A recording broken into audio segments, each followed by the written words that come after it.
अस्सलाम वालेकुम जी, आप सबको खुश आमदीद कहेंगे एक और सुबह में। उम्मीद करते हैं आप सब खैरियत से होंगे। आज आप सबको जुमा बहुत बहुत मुबारक हो। आज आखिरी दिन है वर्किंग डेज़ में से, आज आखिरी दिन है और कल से हमारा वीकेंड जो है वो शुरू हो जाएगा। वीकेंड होप करते हैं कि आप लोग बहुत ज़्यादा इन्जॉय करें, लेकिन किसी भी ऐसी जगह से जाने से थोड़ा सा गुरेज करें जहाँ पे बहुत ज़्यादा एक्सपोजर हो सन का। जैसे बहुत सारे प्ले ग्राउंड्स होते हैं या फिर झूलों वाले जगह होती हैं, पार्क्स होते हैं, वहाँ पे ऐसी जगहों पे जाने से थोड़ा सा गुरेज करें या शाम के वक्त बच्चों को लेके निकलें जब सूरज ढलने की तरफ जा रहा हो। क्योंकि कहा जाता है, हम समझते हैं कि 3 बजे जो है वो सूरज अपनी आबोताब पे होता है, हालांकि ऐसा होता नहीं है। सुबह 12 बजे जो है वो सूरज अपनी आबोताब पे होता है। बिल्कुल आप अगर समझें कि आपके सर के ऊपर सूरज है तो ये गलत नहीं होगा। सुबह 12 बजे जो है वो सर के ऊपर आपके बिल्कुल स्ट्रेट सूरज होता है और उसके बाद से लेकर 3 बजे तक ये जो 3 घंटे का दौरानिया है, इसमें कहा जाता है कि आप कम से कम ट्रैवलिंग करें, कम से कम घर से बाहर निकलें। अगर आपने सब्ज़ी लेने के लिए या घर से किसी भी काम के लिए निकलना है तो ख़वातीन ज़्यादातर इन्हीं टाइमिंग्स में निकलती हैं, क्योंकि इन टाइमिंग्स में जो उनके मर्द हजरात होते हैं, मियाँ होते हैं, वो ऑफिस गए हुए होते हैं। लेकिन ये टाइम अच्छा नहीं है। या तो आप very early in the morning निकल जाए 9, 10, 11 बजे तक, और या फिर आप शाम में निकलें, जो भी आपने बाज़ार का चक्कर लगाना है, कुछ भी करना है। क्योंकि आजकल गर्मी के हालात इस किस्म के हैं, हम अपने आप को समझते हैं कि हम बहुत ज़्यादा स्ट्रॉन्ग हैं और हमें कुछ नहीं होगा। अल्लाह करे कि किसी को भी कुछ ना हो, लेकिन फिर भी एहतियात जो है वो इलाज से बहुत बेहतर है। आज के टॉपिक की तरफ चलेंगे। हुमायूं के बारे में वैसे पहले मैं आप लोगों को बता दूं, हुमायूं इज़ अल्हम्दुलिल्लाह वेल। उनके लेकिन पेरेंट्स जो है ज़ाहिर है अपने बच्चों के लिए हमेशा बहुत ज़्यादा उनसे प्यार की वजह से, बहुत अटैचमेंट की वजह से उनको होता है कि हमारा बच्चा जो है वो बिल्कुल ठीक रहे। तो उनके पेरेंट्स की तसल्ली के लिए कुछ मज़ीद जो है वो दिन रेस्ट कर रहे हैं। तो इसलिए हुमायूं के अल्हम्दुलिल्लाह तबीयत ठीक है। मैंने सोचा आप सब कॉल करके उनके बारे में पूछेंगे। कल भी आप लोगों ने पूछा था, मैंने आप लोगों का पैगाम उनको दे दिया था और आज भी पूछेंगे, तो मैं पहले से आप लोगों को बता दूं उनके बारे में। अब जो हम अपने टॉपिक की तरफ चलते हैं, टॉपिक जो है वो आज का जो मैंने रखा है, उम्मीद है आप सबको पसंद आएगा। मुझे लगता है कि जितने भी यहाँ पे मर्द हजरात खड़े हुए हैं शायद उनको पसंद ना आए, लेकिन ख़वातीन को बहुत ज़्यादा पसंद आएगा। शादी का एक प्रोसीजर ऐसा होता है जो हर घर में हमेशा से बात हो रही होती है। जब आप छोटे होते हो तो आपके बड़े कज़न्स की या आपके मामू की, चाचुओं की शादियाँ हो रही होती है, और फिर बड़े होने तक आपके भी दिमाग में डाला जाता है कि जी आपकी भी शादी होनी है। ऑब्वियसली अल्टीमेटली एक हर इंसान का लाइफ में एक गोल होता है शादी करने का। शादी के बहुत सारे प्रोसीजर्स होते हैं जिनसे आप इत्तेफाक नहीं करते, बहुत सारी रस्में होती हैं जिनसे आप इत्तेफाक नहीं करते, बहुत सारी ऐसी दीगर चीज़ें होती हैं जो आपको अच्छी नहीं लगती, लेकिन लेकिन लेकिन हमारे कल्चर की मजबूरी होती है कि वो हमें करनी पड़ती हैं। तो अगर आपको एक ऑप्शन दी जाए कि आपको 1 या 2 चीज़ें अपनी शादी के प्रोसीजर में से, या जो जनरली बच्चों की शादी का प्रोसीजर होता है उसमें से चेंज कर दें, तो वो क्या चीज़ें होंगी? मेरी जब शादी हो रही थी बहुत सारी चीज़ों के ऊपर मैंने स्टैंड लिया और बहुत ज़्यादा डांट सुनी, बहुत ज़्यादा बहुत सारी चीज़ें सुनी कि जी तुम बहुत अपनी मनमानी कर रही हो, ये कर रही हो, वो कर रही हो। लेकिन कुछ ऐसे चीज़ें होती हैं, कुछ ऐसी कमिटमेंट्स होती हैं जो आप अपने आप से करते हो कि ये मेरी पर्सनैलिटी है, इस पे मैं कॉम्प्रोमाइज़ नहीं करूँगा। तो उन पर मैंने कॉम्प्रोमाइज़ नहीं किया।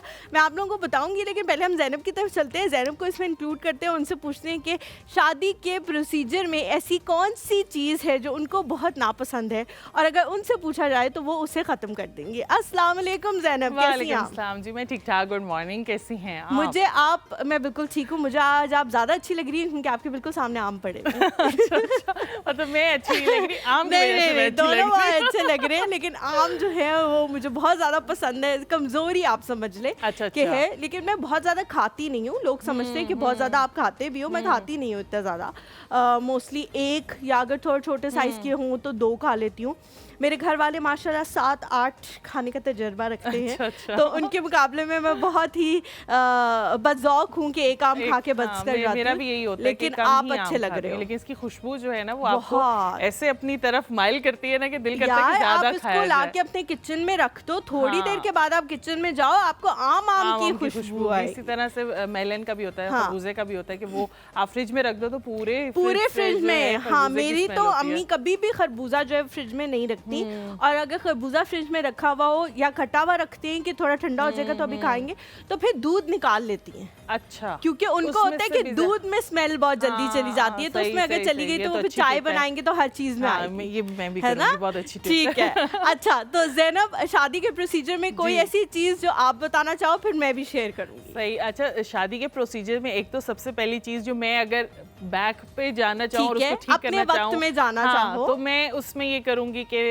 मेरे घर वालों मेरी शादी बहुत जल्दी की थी, तो मैं ये चाहूंगी कि मैं उसको जो है ना 3-4 साल और आगे कर लूं, क्योंकि मैं टीनेजर थी और मेरी शादी हो गई थी। अच्छा। और एक तो ये चीज, कितने और साल की थी मुझे तो पता है, लेकिन मैं लोगों के लिए पूछ रही हूं कि आप कितने साल की थी? मैं 19 की थी। 19 साल की। 18 साल में मेरी जो है बहुत यंग है। हाँ, 18 साल में मेरी मंगनी हो गई थी और 19 साल में जो है मेरी शादी का वो प्रोसीजर पूरा चला था और शादी हो गई थी। हालांकि ऐसा कुछ नहीं था। मैंने जो मैं एक और चीज़ चेंज करूंगी कि मैंने पढ़ाई अपनी कंप्लीट नहीं की थी, क्योंकि फिर आपकी जब शादी हो जाती है लड़की की तो सबसे ज़्यादा ये चीज़ होती है कि जी ससुराल की जिम्मेदारियाँ, सारी चीज़ें लड़कियाँ, हम सब लड़कियों को ये बताते हैं कि जी कपड़े हैं तो कपड़े बनेंगे, जूते बनेंगे, तो लड़कियाँ उसी में जो है ना दिमाग उनका होता है, तो ये भूल जाती है कि आगे क्या होता है, चीज़ होती है। लेकिन मैं ये बात बोलूँगी कि लड़कियों की पढ़ाई जो है वो कंप्लीट होनी चाहिए।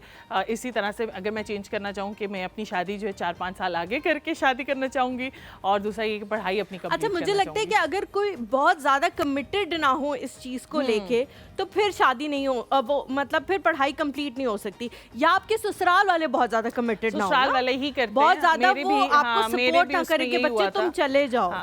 असल में मेरे ससुर का ये कहना है कि अगर तो आप एक रिश्ते में बन जाते हो, अगर निकाह है या मंगनी है, ठीक है, तो आपको ये करना है कि आपको रुखसत होके लड़की को जल्द से जल्द जो है अपने ससुराल आना चाहिए। तो उनके माइंड में ये चीज़ है। हमारी फैमिली में और भी लोगों की शादी हुई तो उनका यही होता है कि अच्छा, अगर मंगनी कर दी है या निकाह कर दिया तो विद इन 1 to 2 मंथ्स के अंदर अंदर लड़की की रुखसती हो जाए, वो अपने ससुराल आ जाए। ज़ैनब, वैसे बड़े बूढ़े ये बात तो कहते हैं कि मंगनी को या निकाह को बगैर रुखसती के बहुत प्रोलॉन्ग नहीं करना चाहिए, क्योंकि उसमें बड़े मसले मसाइल शुरू हो जाते हैं, क्योंकि आप इन कांटेक्ट होते हो, अगले बंदे का दिमाग का आपको नहीं पता होता, बिल्कुल डिफरेंट फैमिली होती है, वो तुमने ये कह दिया, तुम्हारी बहन ने ये कह दिया, वो ऐसे आई मुंह बना के बैठी, वो सारे मसले। ये कि मैं अपने ससुर की बहुत ज्यादा फेवरेट थी। हमारे मैं थी? मुझे थी क्या, हूँ भी अभी बीच में वो मेरे से घर वालों से जो है ना वो बात मनवानी हो या तो वो मेरे थ्रू जाते हैं कि अच्छा ज़ैनब कह रही है, ये कर दें, ये कर दें, ये कर दें। तो उनका ये था कि जब मेरा रिश्ता देखने आए थे तो वो मेरी अम्मी बात बोलती है कि फ़ोन उनका आया था कि वो गली के आधे रास्ते में पहुंचे थे। अच्छा। तो उन्होंने फ़ोन कर दिया, हमें लड़की पसंद है, अब आप लोग कब आएंगे। इतना क्विक था। अच्छा, वरना तो होता है ना लड़के वाले जाते हैं फिर मटक मटक के अगले दिन फोन करते हैं कि ऐसा ना हो लड़की वाले सर पे ही चढ़ जाए, हमें लड़की बहुत ज्यादा था कि ये जल्द से जल्द हमारे घर में आ जाए।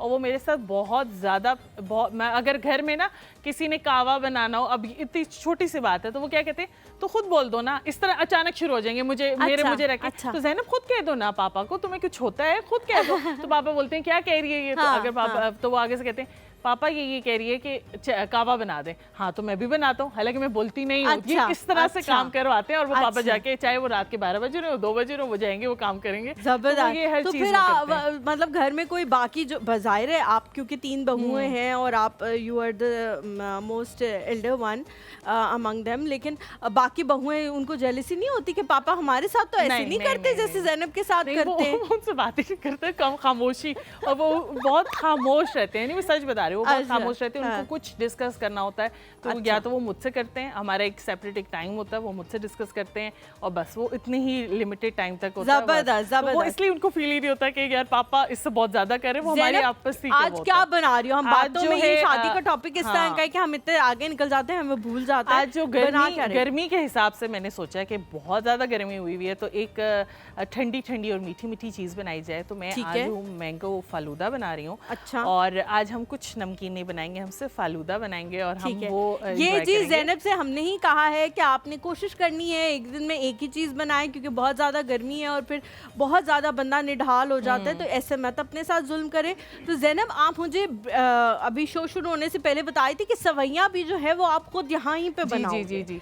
ठीक वो है। उसका प्रोसीजर होगा पूरा प्रॉपर, और वो इतना मुश्किल नहीं है। लोगों को लगता है कि वो सेवियां कहाँ से बनेगी, आधे से ज्यादा लोग इसलिए फालूदा घर में नहीं बनाते वो कि सेवियों सेवइयां की नहीं वजह से, बना यार वो सकते। कहाँ से, हाँ, तो वो हाँ। इतना सिंपल है। सिर्फ 2 इंग्रेडिएंट्स डलते हैं, कॉर्नफ्लावर से वो सेवियां बनती हैं, ठीक है। और आपको बर्फ ढेर सारी चाहिए, ढेर सारा ठंडा पानी चाहिए, और वो प्रोसीजर जो है मैं एक बीच में आप ठीक है। आएंगी तो मैं लेकिन वो भी हम करूंगी।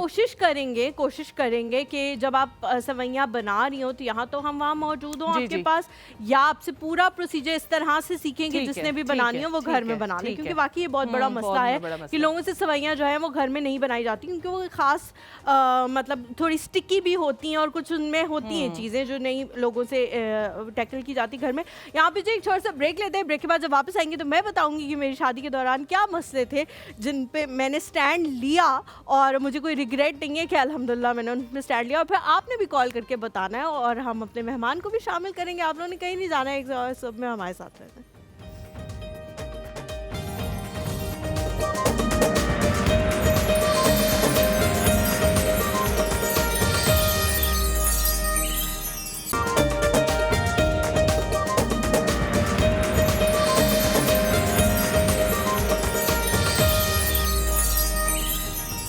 जी welcome back to the show. एक और समय एक बार फिर से आप सबको खुशामदीद कहते हैं। जुमा हम सबको बहुत बहुत मुबारक हो। हम शादी के हवाले से बात कर रहे थे और मैंने नहीं बताया था कि क्या ऐसी चीज़ थी जो मुझे बड़ी बुरी लगती थी। मुझे अपनी बड़ी बहन की शादी के बाद ये चीज़ बहुत बुरी लगने लगी कि हम बहुत सारे मेहमानों को बुलाते हैं और ना हम उनसे मिल पाते हैं ना वो हमसे मिल पाते हैं, और ना आप पूरे फंक्शन में उनको जाके एक भी दफ़ा, बहुत कम होता है कि बहुत सारे लोग जो हैं वो उनको जाके पूछें कि आपने खाना खाया है सही तरह से, क्योंकि मेरी बड़ी वाली बहन की शादी पे बहुत लातादाद इंसानों का खलकत आई हुई थी, और जो बाद में हमें वीडियोस देख के पता लगा कि अच्छा ये भी आया हुआ था, ये भी आया हुआ था, ये भी आया हुआ था, तो हम नहीं मिल पाए थे सब लोगों से, क्योंकि 10 बजे तक की उस वक्त थी रिस्ट्रिक्शन थी कि 10 बजे तक आपने वाइंड अप करना है और हॉल खाली हो जाना चाहिए। तो बड़ा जल्दी जल्दी सारा प्रोसीजर हुआ, और हम क्योंकि लड़की की बहनें थी तो वो एंट्री हो रही है, एग्जिट हो रहा है, ये हो रहा है, वो हो रहा है, उसके सारे प्रोसीजर्स में हम काफ़ी सारे मेहमानों से नहीं मिल पाए थे। तो मैंने अपनी शादी पे ये एक स्टैंड लिया था कि मेरी शादी पे सिर्फ वो लोग आएंगे जो मुझे जानते हैं और जिनको मैं जानती हूँ। तो मेरे पेरेंट्स ने बहुत ज़्यादा बुरा मनाया था इस बात का कि नहीं ऐसा नहीं हो सकता, फ़लाँ ने हमें अपने बच्चे की शादी में बुलाया तो अब हम कैसे ना बुलाएं, ये वो फ़लाँ ढमकान, और बहुत ज़्यादा एक्सटेंडेड फैमिली, फ़लाने के फ़लाने को भी बुलाना है और इस तरह। लेकिन फिर क्या हुआ कि फिर उन लोगों को घुटने टेकने पड़े, और मैंने अपनी शादी पे बहुत कम लोगों को बुलाया जिनको मैं जानती थी, और एक बड़ी अच्छी गैदरिंग मुझे लगी, क्योंकि वो सब लोग आपस में भी एक दूसरे को जानते थे और एक दूसरे को पहचानते थे, तो किसी को ये मसला नहीं था कि किसी ने मुझे रिसीव नहीं किया या इस तरह की चीज़ें। तो बड़ा एक अच्छा एक फैमिली गैदरिंग टाइप वो शादी जो है थी, और मुझे बहुत खुशी हुई इस बात की कि मैंने उस चीज़ पे स्टैंड लिया। और भी बहुत सारी चीज़ें जिसमें मैं स्टैंड लेना चाहती थी, लेकिन अनफॉर्चुनेटली ऐसा हो ना सका। तो सारे सपने आपके पूरे नहीं होते, आहिस्ता आहिस्ता आपने जो है अपने सपने पूरे करने हैं। अब हम अपने गेस्ट की तरफ चलते हैं। रिलेशनशिप्स के हवाले से बात कर रहे हैं, तो ये रिलेशनशिप कोच भी हैं, लाइफ कोच भी हैं, बहुत सारे लोगों की थेरेपी करती हैं, उनको मशवरे देती हैं कि आपने ज़िंदगी किस तरह से गुजारनी है, मेंटल हेल्थ के बारे में बताती हैं, क्योंकि बहुत सारे लोगों की मेंटल हेल्थ मेरे ख्याल से रिलेशनशिप्स की वजह से ही ख़राब हो जाती है। आपके करीबी जो रिलेशंस होते हैं वो आपको अंडरस्टैंड ही नहीं कर पा रहे होते उस तरह जिस तरह आपकी एक्सपेक्टेशन होती है कि मुझे अंडरस्टैंड किया जाए या मेरी बात को समझा जाए या इस तरह की बहुत सारी दीगर चीज़ें। तो उनसे भी आज यही से शुरुआत करेंगे और फिर आगे आप लोगों के सवालों को भी शामिल करेंगे, और भी बहुत सारी चीज़ें हैं जो हमने उनसे पूछनी है। हमारे साथ जी मौजूद है अदन खान। अस्सलाम वालेकुम, कैसी हैं आप? वालेकुम अस्सलाम। Welcome to the show. बिल्कुल ठीक ठाक। Please have a seat. आपकी चाय और आपका पानी आपके साथ मौजूद है, अगर आप लेना चाहें तो। सबसे पहले तो बहुत शुक्रिया आने के लिए। और सुबह जल्दी उठ जाती हैं या हमने आज उठाया? बिल्कुल सुबह जल्दी उठ जाती हूँ। कितने बजे उठती हैं? मैं सुबह वैसे तो फजर पे उठ जाती हूँ, फजर पढ़ के उसके बाद मैं अगर मुझे क्योंकि गर्मियों में थोड़ा स्पैन ज़्यादा मिल जाता है तो दोबारा लेटती हूँ। फजर जल्दी हो जाती है। फिर बच्चों को स्कूल भेजने के लिए अगेन 6 o'clock दोबारा से उठना पड़ता है। Exactly. ठीक हो गया। अदन आज का जो हमारा सवाल है, हम हमेशा कोशिश करते हैं एक टॉपिक रखें जो इंटरैक्टिव हो और हमारे कॉलेज भी उसमें अपना इनपुट दे सके। तो आज का जो सवाल है वो यही है कि न्यू जनरेशन जो है अपनी शादी में बहुत सारी चीज़ें चेंज करना चाहती है जो हमेशा से नॉर्म्स एंड वैल्यूज़ चलते आ रहे हैं, लेकिन अनफॉर्चुनेटली आप अपने पेरेंट्स की वजह से, अपने कल्चर की वजह से इस तरह की चीज़ें चेंज नहीं कर सकते। जैसे मैंने बताया कि मैंने एक चीज़ चेंज करना चाहिए और उसको मनवा भी लिया। इसके अलावा बहुत सारी दीगर चीज़ें थी जो मैं चेंज करना चाहती थी, नहीं हो सकी, लेकिन ये एक चीज़ I am very proud of कि मैंने मनवा ली और मेरी शादी में बहुत कम गेस्ट आए और मैंने बड़ा इन्जॉय किया उस चीज़ को। तो ऐसी कोई चीज़ जो शादी के मुतालिक आप बदलना चाहती थी या अभी भी बदलना चाहती हैं और आप सोचती हैं कि जब मेरे हाथ में, मेरे कंट्रोल में चीज़ें आएंगी तो मैं इंशाल्लाह इस चीज़ को बदलना शुरू कर दूँगी। अच्छा, पहले तो मैंने भी अपनी शादी पर एग्जैक्टली यही किया था। कम लोग बुलाए थे, बहुत लिमिटेड लोग ठीक थे, हो गया। सिर्फ close friends and close family members. ये तो मेरी भी बात फिर रखी गई। अच्छा। दो के अम्मी ने कुछ लोगों को फिर भी इन करा लिया। लेकिन जो है वो आई एम हैप्पी कि एटलीस्ट एक ट्रेंड स्टार्ट हो गया यहाँ से। सेकेंडली ये कि मुझे, मेरा जो अपनी ख्वाहिश है वो ये है कि शादी में ये जो खाने का रिवाज है ना, ये ख़त्म होना चाहिए। अच्छा। या फिर बहुत मिनिमम होना चाहिए, क्योंकि ठीक है, वेस्ट ऑफ ठीक है। फूड इतना होता है खाने, शादियों के खानों में स्पेशली, कि बहुत दिल ख़राब होता है। कि ये एक ट्रेंड है ना, ये मेरे ख्याल में ख़त्म ही हो जाना चाहिए। मुझे तो लगता है बहुत अच्छा वेस्ट ऑफ फूड का ट्रेंड बिल्कुल ख़त्म हो जाना चाहिए और मैं वो शायद इंडिविजुअल अगर हम नहीं कोशिश करेंगे तो वो नहीं होगा, क्योंकि अगले लोग जो है ना वो चाह रहे होते हैं कि सॉरी मैं आपकी बात से थोड़ा कॉन्ट्रडिक्ट करूँगी, लेकिन कभी कभी कुछ लोग ऐसे फाइनेंशियली इस जगह पे होते हैं कि अगर वो अपने बच्चों की शादी पे इतना कुछ ना रखें तो लोग कहेंगे यार इतने फुकरों वाली शादी की है, मतलब इस तरह की बातें भी होती हैं ना, तो उनको रखना पड़ता है, वो खुश भी होते हैं। लेकिन ये तो आप पे डिपेंड करता है ना, आप वेस्ट कर रहे हो या नहीं कर रहे हो या क्या कर रहे हो। तो आपने बड़ी अच्छी चीज़ कही कि वेस्ट ऑफ फूड जो है वो नहीं होना चाहिए, और मेरे ख्याल से वो तभी नहीं होगा जब आप उसी तरह की गैदरिंग को बुलाओगे जो वेस्ट ऑफ फूड नहीं करती। मुझे नहीं लगता मेरी शादी पे किसी ने वेस्ट ऑफ फूड किया होगा, क्योंकि वो वही क्लोज लोग थे जो मैं हमारे करीब हैं, हमारी फैमिलीज़ में हैं। और उन्होंने यकीनी तौर पे इस तरह की चीज़ नहीं की होंगी। रिलेशनशिप्स के हवाले से अदन बात करते हैं। बहुत सारे लोग जो हैं वो बहुत डिफ़िकल्ट रिलेशनशिप्स में रहते हैं और पूरी पूरी ज़िंदगी गुजार देते हैं और उनकी मेंटल हेल्थ जो है तबाह बर्बाद हो जाती है। Very true. If you are living in that kind of a relationship, किसी के साथ भी हो सकता है आपके सिबलिंग्स के साथ हो सकता है आपकी मदर इन लॉ के साथ हो, सिस्टर इन लॉ के साथ हो, किसी के साथ भी हो, उससे कैसे निजात हासिल की जा सकती है, या निजात हासिल किए बगैर अपना मेंटल पीस कैसे फाइंड किया जा सकता है कि यार ये बंदा तो ऐसे ही रहेगा, मुझे ठीक हो जाना है वरना मेरा दिमाग ख़राब हो जाएगा। अच्छा, एक चीज़ तो मैं, क्योंकि मैं इतने सारे क्लाइंट्स को ऑलरेडी डील कर चुकी हूँ, तो जो मेरा अपना मुशाहिदा है इस चीज़ को लेके कि not only women but equally man और also suffering in abusive relationships के अंदर मौजूद हैं। सिर्फ ख़वातीन ही नहीं है, ख़वातीन इसलिए हाईलाइट हो जाती है बिकॉज हमें, हमारे पास जो रेशो ऑफ फीमेल्स है वो बहुत ज़्यादा है एज़ कम्पेयर टू मेल्स, क्योंकि मेल्स के अंदर जो है वो इमोशनल कंट्रोल थोड़ा बेहतर होता है एज़ कम्पेयर टू फीमेल्स। ठीक है। तो कोई भी किसी भी किस्म की, चाहे वो मेल हो या फीमेल हो, किसी अब्यूसिव और वायलेंट अगर किसी रिलेशनशिप में है तो पहले तो उसको आइडेंटिफाई करना है कि reasons of that abuse and reasons of that violence, कि अगर आप किसी भी टफ़ रिलेशनशिप में हो उसके एक्चुअली रीजंस क्या हैं, क्या रूट कॉज है। हम असल में सरफेस देख रहे होते हैं, हम प्रॉब्लम देख रहे होते हैं, प्रॉब्लम का रूट कॉज नहीं देख रहे होते ना।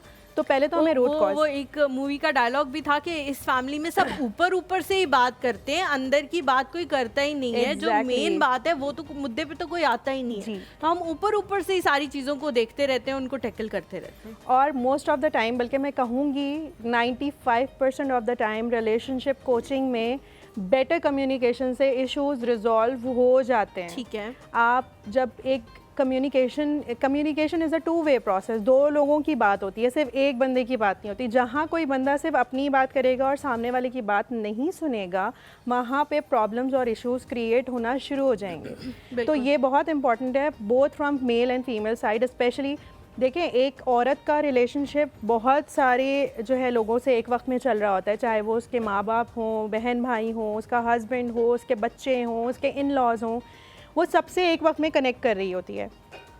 और सभी लोग दिमाग में एक साथ चल रहे होते हैं ना, किसी को भी आप स्किप नहीं कर सकते। बेशक हमारा जो कल्चर है या हमारा जो ब्रॉटअप हुआ हुआ है हम लोगों का, तो हम लोग कनेक्टेड होते हैं, अपने घर तो छोड़ के आ जाते हैं माँ बाप को, लेकिन सुबह उठते ही सबसे पहले होता है बच्चों को भेज के अम्मी से बात करनी है। हाँ, हाँ। ऐसा है कि बहन से बात करनी जो है वो वहाँ पे हुए बगैर आपको लगता है आपका दिन मुकम्मल नहीं हुआ। एग्जैक्टली।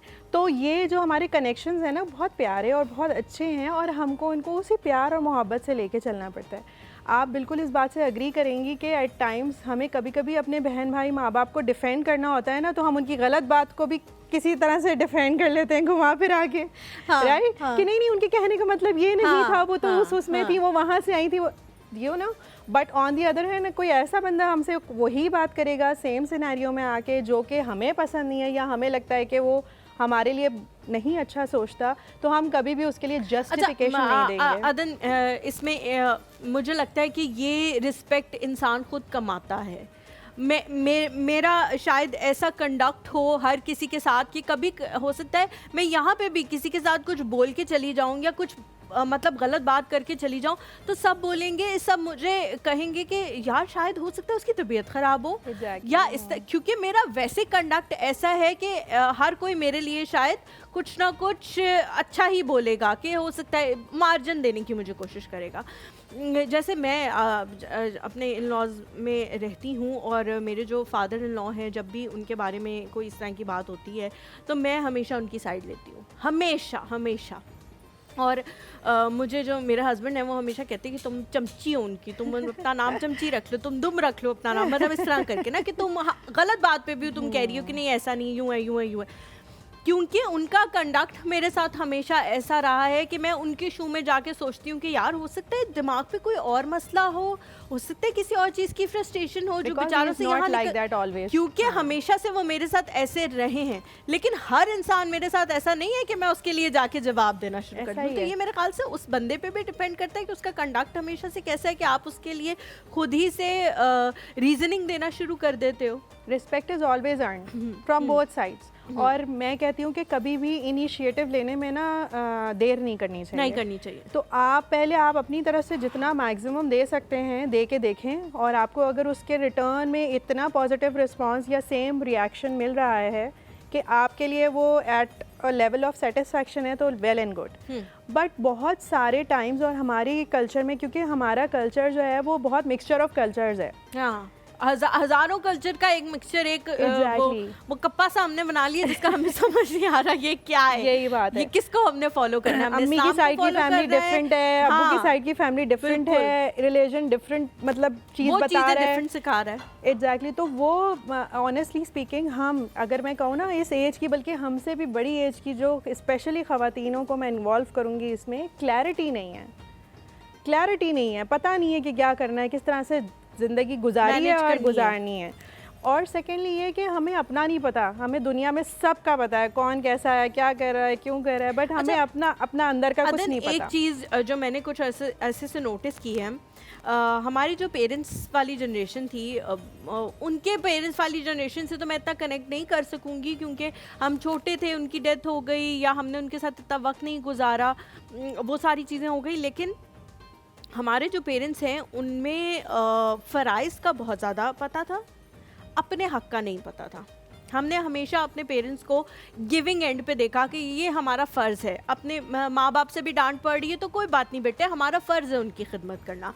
अपने बहन भाई की भी कुछ कह रहे हैं तो बंदा कहते कोई बात नहीं बेटे, हमें अल्लाह ताला ने कहा है कि जी आपने हुकूकुल इबाद पूरे करने हैं और इस तरह की चीज़ें, कता ताल्लुक़ ही नहीं करनी। आजकल की जो जनरेशन है उसको सिर्फ अपने हक़ के बारे में पता है, अपने फ़राइज़ के बारे में नहीं पता। मेरा ये हक़ है, मेरा ये हक़ है, मेरा ये हक़ है, मेरा ये हक़ है, मेरा ये हक़ है। हर बंदा कह रहा है। मैं बहुत सारी लड़कियों को देखती हूँ, बहुत सारे लड़कों को देखती हूँ जो अपने पेरेंट्स के सामने वो ये कह रहे होते हैं कि जी इन्होंने मुझे डांट दिया, इन्होंने मुझे यूँ कर दिया। वो ये नहीं देख रहे होते कि आपके पेरेंट्स आपके लिए क्या क्या कर रहे हैं, आपको आजकल के दौर में कैसे फाइनेंशियली सपोर्ट कर रहे हैं, आपके मुंह से निकला हुआ कैसे हर लफ्ज़ पूरा कर रहे हैं, नीचे नहीं गिरने दे रहे आपकी बात और सब कुछ। लेकिन उनको सिर्फ अपने हक के बारे में पता है कि ये तो मुझे ऐसे कह ही नहीं सकते, बिल्कुल यही बात है। ये क्या चेंज आया है और क्या ये चेंज पॉजिटिव है या नेगेटिव है, या इसके असरात हमें 10 साल बाद 15 साल बाद पता लगेंगे कि ये तो गलत हो गया सब कुछ और फिर वापस नहीं आ सकेंगे हम? ये एक्चुअली हमारी सोसाइटी का ये इस वक्त बहुत बड़ा मसला है जो कि हाईलाइटेड नहीं है। प्रॉब्लम ये है कि जो आज की जनरेशन है ना, उसको जो ट्रांसफॉर्म हुई है फ्रस्ट्रेशन, वो अब इस लेवल पर आ गई है कि वो कहते हैं हमने अब ये एक्सेप्ट करना ही नहीं है। और प्लस क्योंकि आप देखें दुनिया बहुत फास्ट मूव कर रही है ना, और हम जो है इन्फ्लुएंस भी हैं वेस्ट से, बहुत ज़्यादा इंडिपेंडेंट बहुत जल्दी होना चाह रहे हैं और हो गए हैं। आप देखें अब जो चीज़ें अवेलेबल हैं मीडिया पर, वो इतनी ज़्यादा जो है वो इजीली अडॉप्टेड हैं कि अब बहुत छोटी उम्र के बच्चे भी मैं कहूँगी कि वो अब इंडिपेंडेंट हो गए। तो वो इंडिपेंडेंट होकर समझते हैं कि बस अब हम सब बन चुके हैं, हमें पेरेंट्स की ज़रूरत नहीं है, हमें उनकी एडवाइस की ज़रूरत नहीं है। लेकिन हम इखलाकी तौर पर जो है वो पस्ती में जाते जा रहे हैं, which is not right at all. हमें बहुत ज़रूरत है अपनी अखलाकियात पे काम करने की।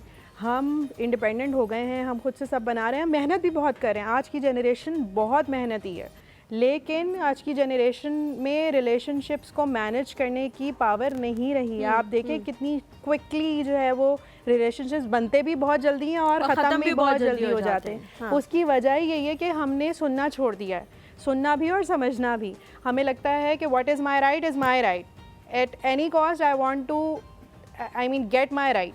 हाँ ठीक है, आपका राइट जो है वो आपका राइट बिल्कुल है और आपको मिलना भी चाहिए और मिलने के लिए फ़ाइट भी करनी चाहिए, but there are ways and means कि आपने किस तरह उसको अचीव करना है। ठीक है, एक रिश्ते को बनाने के लिए अगर आप 2 रिश्ते या एक रिश्ता भी ख़त्म कर रहे हैं तो वो कोई विन विन सिचुएशन अच्छा, तो ये है जो नहीं। रिश्तों के ख़त्म होने की बात है अदन, इसके हवाले से मैं ज़रूर आपसे पूछूंगी। बहुत ज़्यादा डिज़ास्टर्स चेंज आया है, क्या ये चेंज अच्छा है कि ख़वातीन को अपने हकूक़ के बारे में पता लग गया है और वो सिख रिलेशनशिप में नहीं रहना चाहती, या ये चेंज जो है वो कहीं ना कहीं बुरा भी है? इसके बारे में भी हम बात करेंगे। एक छोटा सा ब्रेक लेते हैं, ब्रेक के बाद वापस आएंगे। आप लोगों ने कहीं नहीं जाना है, कौसम में हमारे साथ रहना।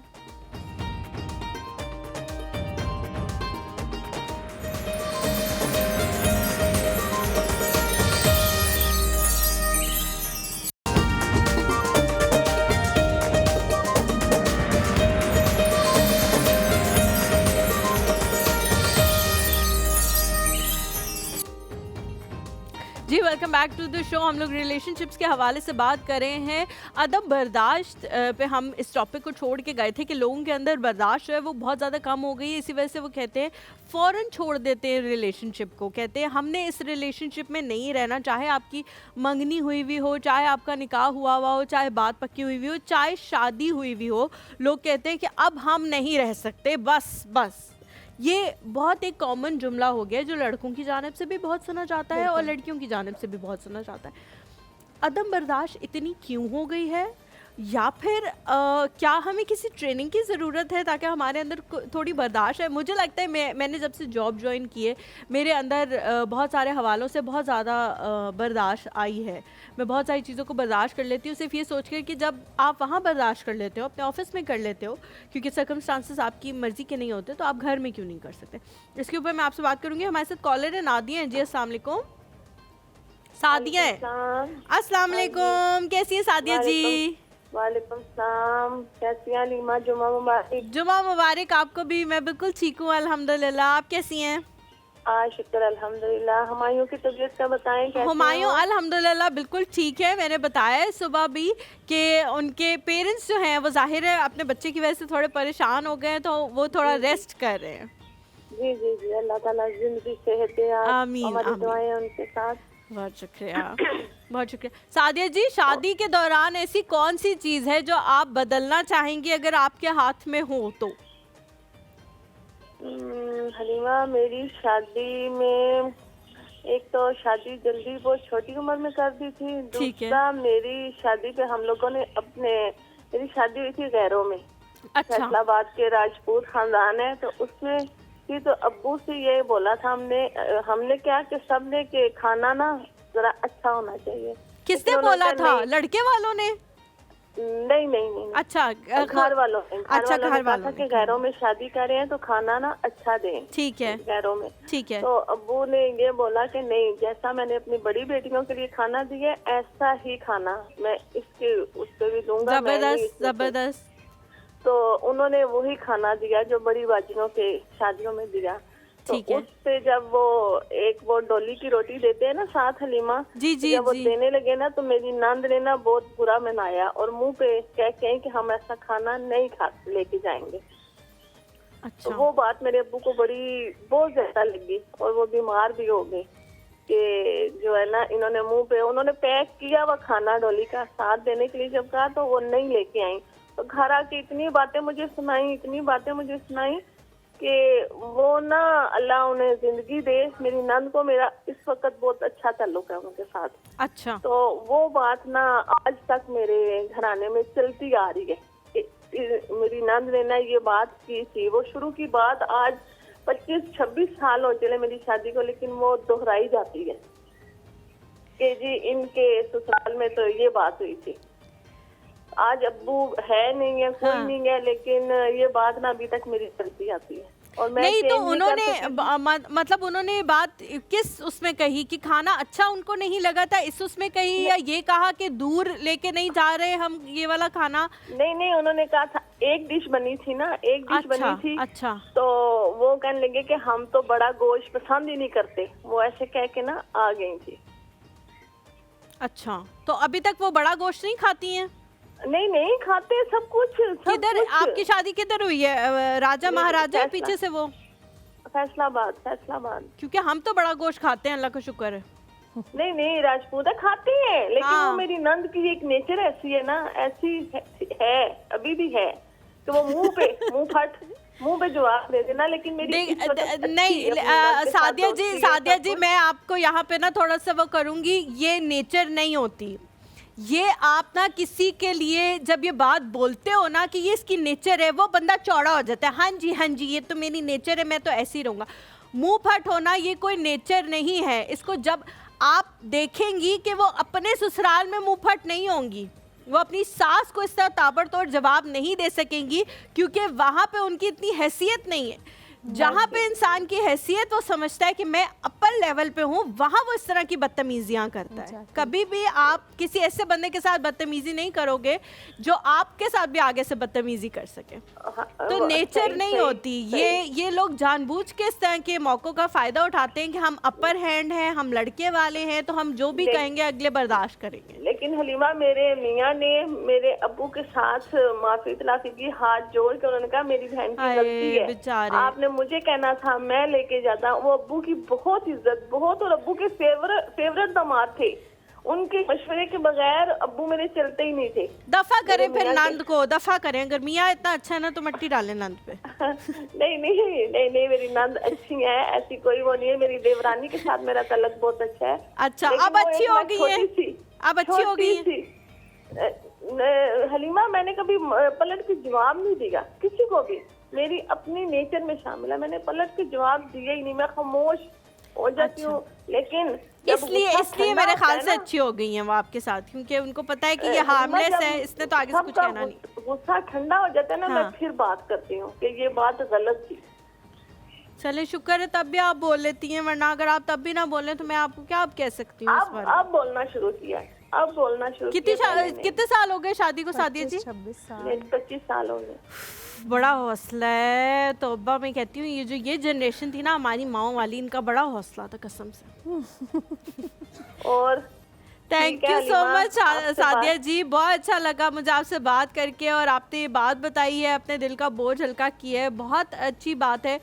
लेकिन लोगों को भी थोड़ा सा सोचना चाहिए कि वो अपने ससुराल में जाके क्या इस किस्म की बातें कर सकते हैं। अगर नहीं कर सकते ना तो फिर ये ना कहें कि ये हमारी नेचर है, क्योंकि ये आपकी नेचर नहीं है, ये आप जानबूझ के करते हैं। इस तरह क्या कहते हैं। सफ़िया है जी लाहौर से, अस्सलाम वालेकुम। वालेकुम अस्सलाम। हलीमा, आप बहुत प्यारी लग रही हैं, खिला ओह खिला थैंक यू सो मच। ये कपड़े मैंने जी ज़ैनब की फरमाइश पे ज़ेबतन किए हैं, क्योंकि मुझे लग रहा था बहुत घरेलू किस्म के कपड़े हैं, लेकिन ज़ैनब ने मुझे कहा कि पहनने चाहिए हर तरह के, तो इसलिए भी आप जो डिफरेंट कैरी करती है ना, कभी लॉन्ग, कभी मॉडर्न, कभी टिपिकल, तो वो बहुत सजता है और आप पे हर तरह का सजता है। और आपकी एनर्जेटिक स्माइल से प्रोग्राम को और कोई चैनल लगाने का दिल नहीं करता, आपको ही देखने का दिल करता।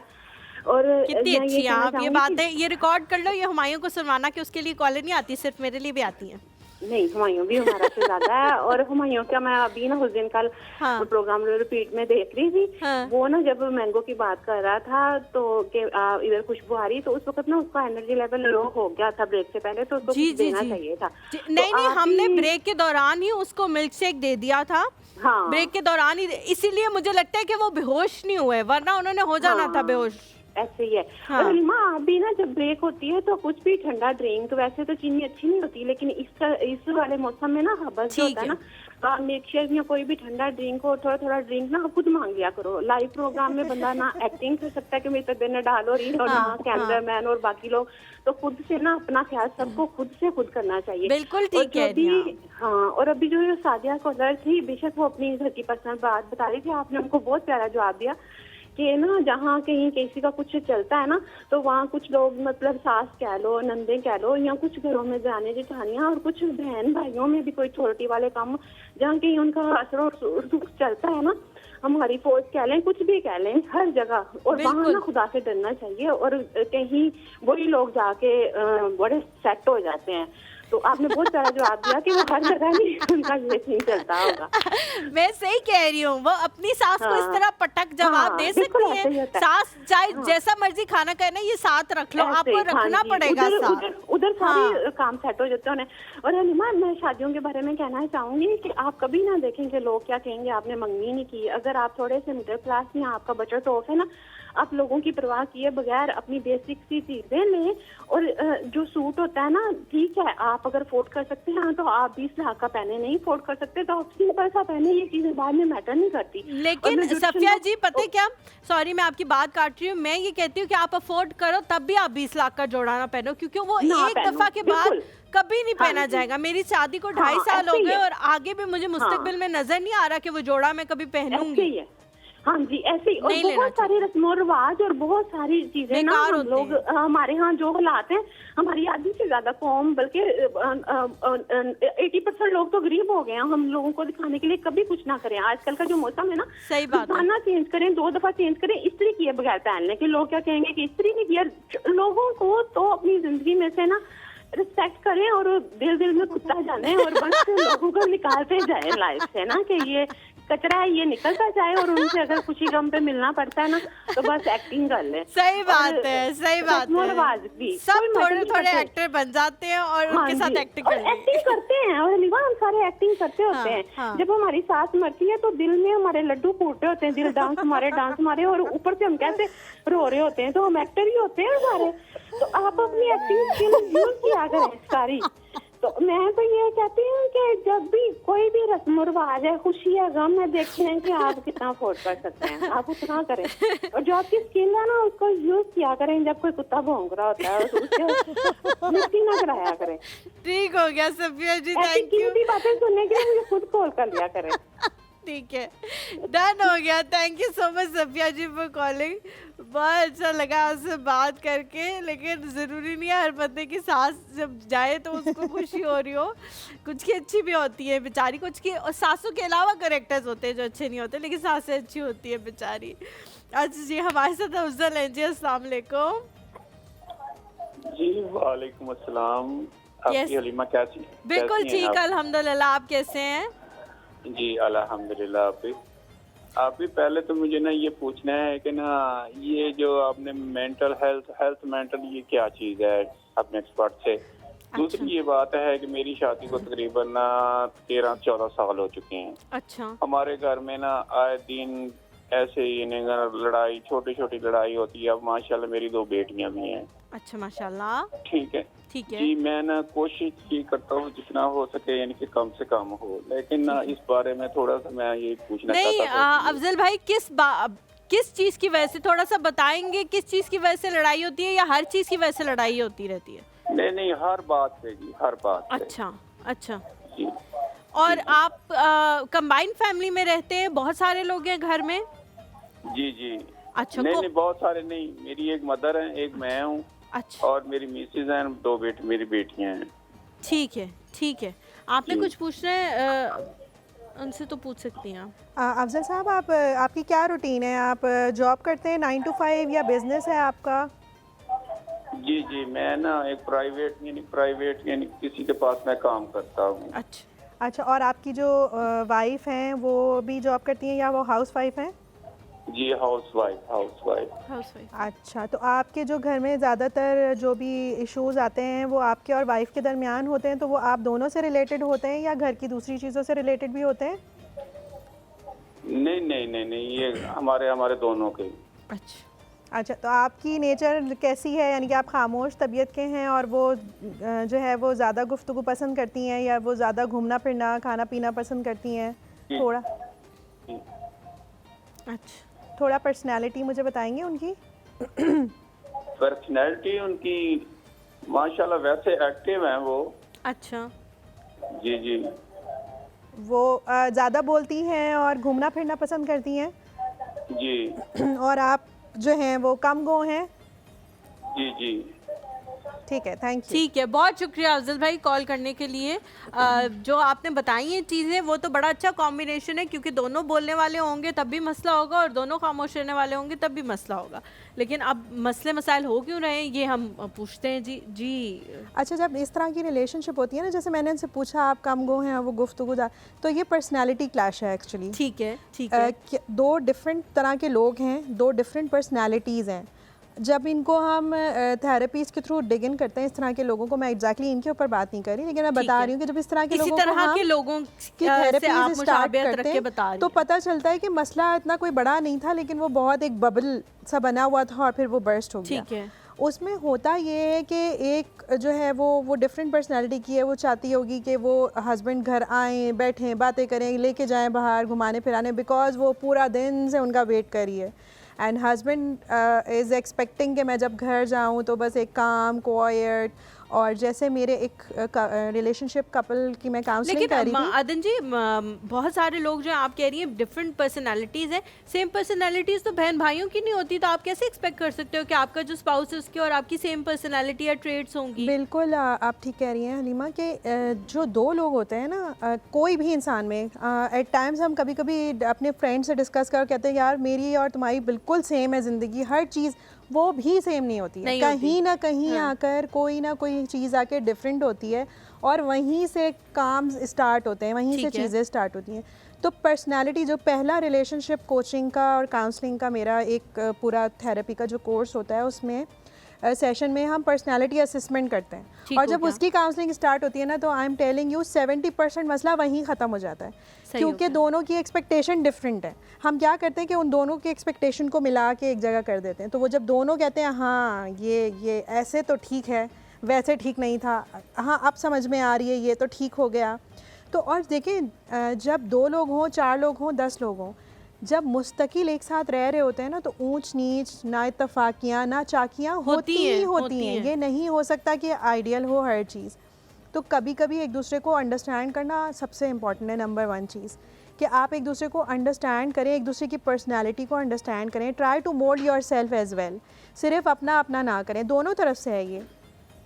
सेकेंडली जो है वो आपने जो एक और बहुत इम्पॉर्टेंट काम रिलेशनशिप में करना होता है, वो आपने ये करना होता है कि आप अपने जो है ना टाइम को डिवाइड करें चीज़ों में। आप उसको कहें कि अगर वो 4 काम आपके मुताबिक कर रही है तो 2 काम आप भी उसके मुताबिक कर लेना, तो इसमें कोई हार्म नहीं है। ठीक है, इसीलिए अल्लाह ताला ने आदमी को स्ट्रॉन्ग बनाया है कि वो मैनेज कर सकता है हर चीज़, लेकिन आजकल ख़वातीन मैनेज कर रही हैं बहुत सारी चीज़ें। ठीक है, तो ये बहुत रिलेशनशिप में ये चीज़। अच्छा अदन जी, मैं आपसे ये भी एक सवाल पूछूंगी कि बहुत सारे लोग कहते हैं कि जो वर्किंग विमेन हैं आजकल के ज़माने में, वो थोड़ा बेहतर अंडरस्टैंड करती हैं अपने मियाँ के प्रेशर्स को और जो उनको जॉब पे होते हैं या बिजनेस में होते हैं उन प्रेशर्स को वो बेहतर अंडरस्टैंड करती हैं और वो बहुत ज़्यादा ख्वाहिशात का इजहार नहीं करती कि हमें ये चाहिए, हमें यहाँ लेके जाए, हमें यहाँ लेके जाए। तो क्या ये इक्वेशन बेहतर है कि जो औरत है घर की वो भी किसी काम में लगे या उसकी भी कोई मसरूफियत हो अपनी, ताकि वो सिर्फ यही ना सोच रही हो कि जैसे ही मेरा मियाँ 7 बजे घर आएगा पूरा दिन आप टेम्परेचर देखेंगे 48, 49 टेम्परेचर में एक बंदा पागल होके घर वापस आते तो उसका दिल नहीं करता कि वो दोबारा से सड़कों की खाक छानने के लिए निकल जाए। तो आपको भी थोड़ा सा अंडरस्टैंड करना चाहिए। ये बात भी मैं आपसे पूछूंगी, सिर्फ मर्दों की गलती नहीं होती, कभी कभी खवातीन की भी गलती होती है, तो दोनों साइड्स को हमने देखना है। यहाँ पे जी एहसन की कॉल लेते हैं। अस्सलाम वालेकुम।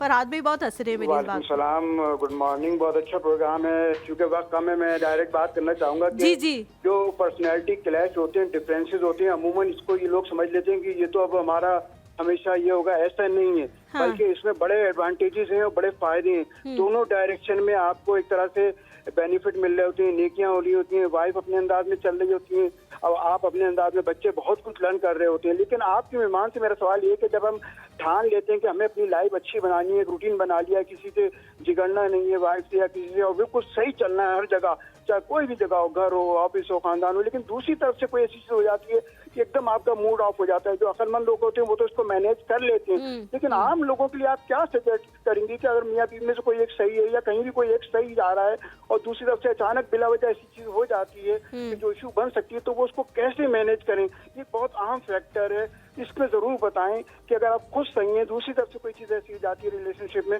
तो उसको कैसे मैनेज किया जाए, बल्कि उसको एक बेनिफिशियल फैक्टर कैसे बनाया जाए। ये बहुत अहम नुक्ता है और लोग अक्सर यही शिकायत करते हैं कि हम तो सही हैं।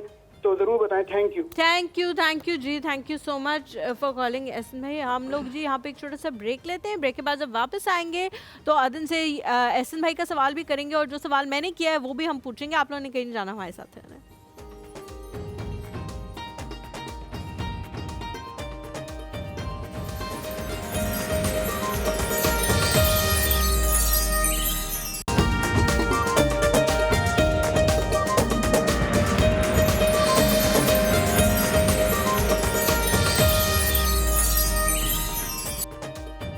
जी welcome back to the show. Break पे जाने से पहले मैंने सवाल पूछा था अदन, जल्दी से उस सवाल की तरफ मैं आती हूँ कि बहुत सारी ख़वातीन जो हैं वो पूरा दिन घर पे होती हैं और वो ये सोची होती हैं कि जैसे ही हमारे हस्बैंड आएंगे तो हम कहीं बाहर जाएंगे, और हस्बैंड ये सोचे होते हैं कि पूरा दिन अब मैं गर्मी के थपेड़े खा खा के जब घर जाऊँगा तो मैं आराम करूँगा और मैं अपने माइंड को रिलैक्स करूँगा। तो यहाँ भी कहीं कॉन्फ्लिक्ट आ जाता है। तो ये कितना बेहतर है कि ख़वातीन की अपनी एक रूटीन हो, एक लाइफ हो और वो उसके हिसाब से चले और मियाँ अपनी लाइफ के हिसाब से थोड़ा बहुत चले, ताकि एक दूसरे से ये एक्सपेक्टेशन ना हो कि जैसे ये घर आएगा ये बस वॉशरूम से होके आएगा और फिर हम दोबारा गाड़ी में बैठ के कहीं और सफ़र पे निकल जाएंगे। ये बड़ा मुश्किल हो जाता है मर्दों के लिए मैनेज करना, क्योंकि वो भी थक जाते हैं इंसान।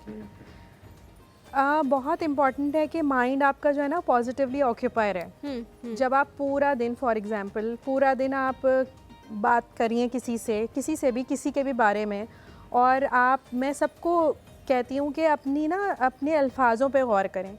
आप जो अल्फाज दूसरों के लिए बोल रहे हैं ना, और आप जो अल्फाज अपने लिए भी बोल रहे हैं, आपकी ज़िंदगी वही है। दैट मीन्स कि जो आपका दिमाग सोच रहा है ना, आप सोचते पहले हैं और फिर आप अदा करते हैं ना, अल्फाज बोलते हैं आप बाद में। तो आप जो सोच रहे हैं ना, वो सोच इम्पॉर्टेंट है आपके लिए और वही आपकी ज़िंदगी भी है। अगर आप चाहते हैं आपकी अच्छी ज़िंदगी हो, अच्छा सोचें। अगर आप चाहते हैं कि ज़िंदगी में आप जो हासिल करना चाहते हैं उस चीज़ को सोचें, उस पर काम करें, हो जाएगा। अगर आप चाहते हैं आपकी ज़िंदगी अच्छी हो लेकिन आप सोचते हैं कि हो नहीं सकती, कभी नहीं होगी, ठीक है। तो आप पूरा दिन अगर एक नेगेटिव जोन में हैं और फिर शाम में आप एक्सपेक्ट करते हैं कि मैं अच्छे जोन में चली जाऊंगी, वो अच्छे जोन में आ जाएंगे और आइडियल हो जाएगी सिचुएशन, वो कभी नहीं हो सकती। और ये चीज़ मैं आपको बताऊँ, ये दोनों तरफ से, वर्किंग वुमेन की साइड से भी है और जो हाउस वाइफ हैं उनकी तरफ से भी है, दोनों साइड से है। थर्डली ये कि आप जो है अब जब आप एक बंदा, आप पूरा घर दिन में नहीं है और वो घर से आ गया है, तो वो जो 1-2 घंटे है ना, वो आप दोनों को चाहिए कि ना ख़वातीन किचन में चली जाएं, ये बना वो बना फला। At times husband wants a peace of mind के सुकून से बैठ जाऊं। कुछ हस्बैंड चाहते हैं कि मुझे मी टाइम दे दिया जाए, अलोन छोड़ दिया जाए, मैं 1-आधा घंटा सब सेपरेटेड रहूं। हर बंदा जब बहुत सारे घंटे घर से बाहर गुजार के आता है तो उसको ये होता है कि मुझे आधा घंटा या Yes. 15 मिनट ऐसे दिए जाएं जब कोई बकबक झकझक ना हो। ये Exactly. हर बंदा सोचता है, ये सिर्फ मर्द नहीं सोचते, ये वो खवातीन भी सोचती, ये मैं भी सोचती हूँ। जब मैं घर से बाहर बहुत सारे घंटे गुजार के घर जाती हूँ तो मैं भी सोचती हूँ कि मुझे कुछ 15-20 मिनट सुकून के चाहिए। इसमें कोई गलत बात नहीं है, ये आपका अपने ऊपर भी एक हक बनता है। दूसरों का तो आपके ऊपर हक है, लेकिन आपका अपने ऊपर भी एक हक है। आयशा की कॉल है, वो लेते हैं। अस्सलाम वालेकुम। वालेकुम सलाम। हलीमा कैसी हैं? बिल्कुल ठीक आयशा जी, आप कैसी हैं? अल्हम्दुलिल्लाह। हलीमा आप माशाल्लाह बहुत बहुत प्यारी लग रही हैं आज। ओ थैंक यू सो मच। आप लोग इतना ज़्यादा कह रहे हैं ना, मुझे और ज़्यादा खुशी हो रही है कि वो कपड़े जो मेरी अलमारी में मुझे देखते रहते हैं, मैं कभी नहीं ज़ेब तन करती, वो भी मैं आप पहन के आऊँगी इंशाल्लाह। और माशाल्लाह बस शिफॉन का दुपट्टा साथ और इतना लुक अच्छी आ रही है कसम से। और कल भी बहुत अच्छी लग रही थी। और कल जो आपने कपड़े पहने थे ना, बिल्कुल मेरा फेवरेट कलर। अच्छा, मरून, हाँ ठीक है। मैरून मेरा फेवरेट कलर है। और इतनी देर मैं क्या, मेरा दिल कर रहा था हलीमा से कहूँ मेरे लिए भी एक सूट ले लो ऐसा। ठीक है, कोई मसला नहीं, कोई मसला नहीं। आयशा जी, शादी के दौरान ऐसी क्या चीज़ है जिससे आप अब सोचती हैं कि इसे तब्दील हो जाना चाहिए? आपके हाथ में हो तो आप तब्दील कर दें उसको। अब तो शादियाँ हलीमा बहुत फास्ट हो गई हैं, मतलब बहुत कुछ करते हैं लोग। अच्छा मैं तो बताती हूँ कि मेरी एंगेजमेंट पे ना बहुत हल्ला गुल्ला हुआ, ठीक है। अच्छा। बहुत सारे लोग बुला लिए, बहुत सारा खाना बना लिया, ये वो। तो मेरी जो नंद है, एक ही नंद है ना, तो वो आई तो वो बड़े ऐसे अजीब से कपड़े पहन के ना, मतलब सिंपल से बिल्कुल। अच्छा। तो मेरी सिस्टर ने पूछा कि आप इतने से सिंपल क्यों आई हैं? कहती है कौन सा अभी शादी है। अच्छा। कौन सा भी शादी है, मतलब सब शादी होगी तो अच्छे से कपड़े पहन लेते आओगे। अच्छा। तो मंगनी पे बाकी मतलब लोगों ने बहुत हल्ला गुल्ला किया, मेरी कजनों ने वो बाद में नजर लगी क्या कि बस हमारे कुछ मसले मसाइल बन गए थे ना, तो ये अच्छा, फिर शादी सादगी से करनी पड़ी। हाँ, बंदा बहुत बड़ा है, मेरे से 15 ईयर मेरे हस्बैंड की एज ज्यादा है। तो बंदा बहुत बड़ा है, ये है वो है, मतलब हमारी एंगेजमेंट टूटने पे आ गई। अच्छा। तो इस तरफ हम लोगों ने, फिर मेरे ससुराल वालों ने डिसाइड किया और मेरे मायके वालों ने बहुत साथ थे, मतलब हमारी रुखसती हुई। थोड़े से लोग बुलाए, मतलब जो करीबी होते हैं ना अपने, बहुत तो क्लोज, वो लोग और सादगी से। और यकीन करें इन लोगों ने वलीमा में नहीं किया।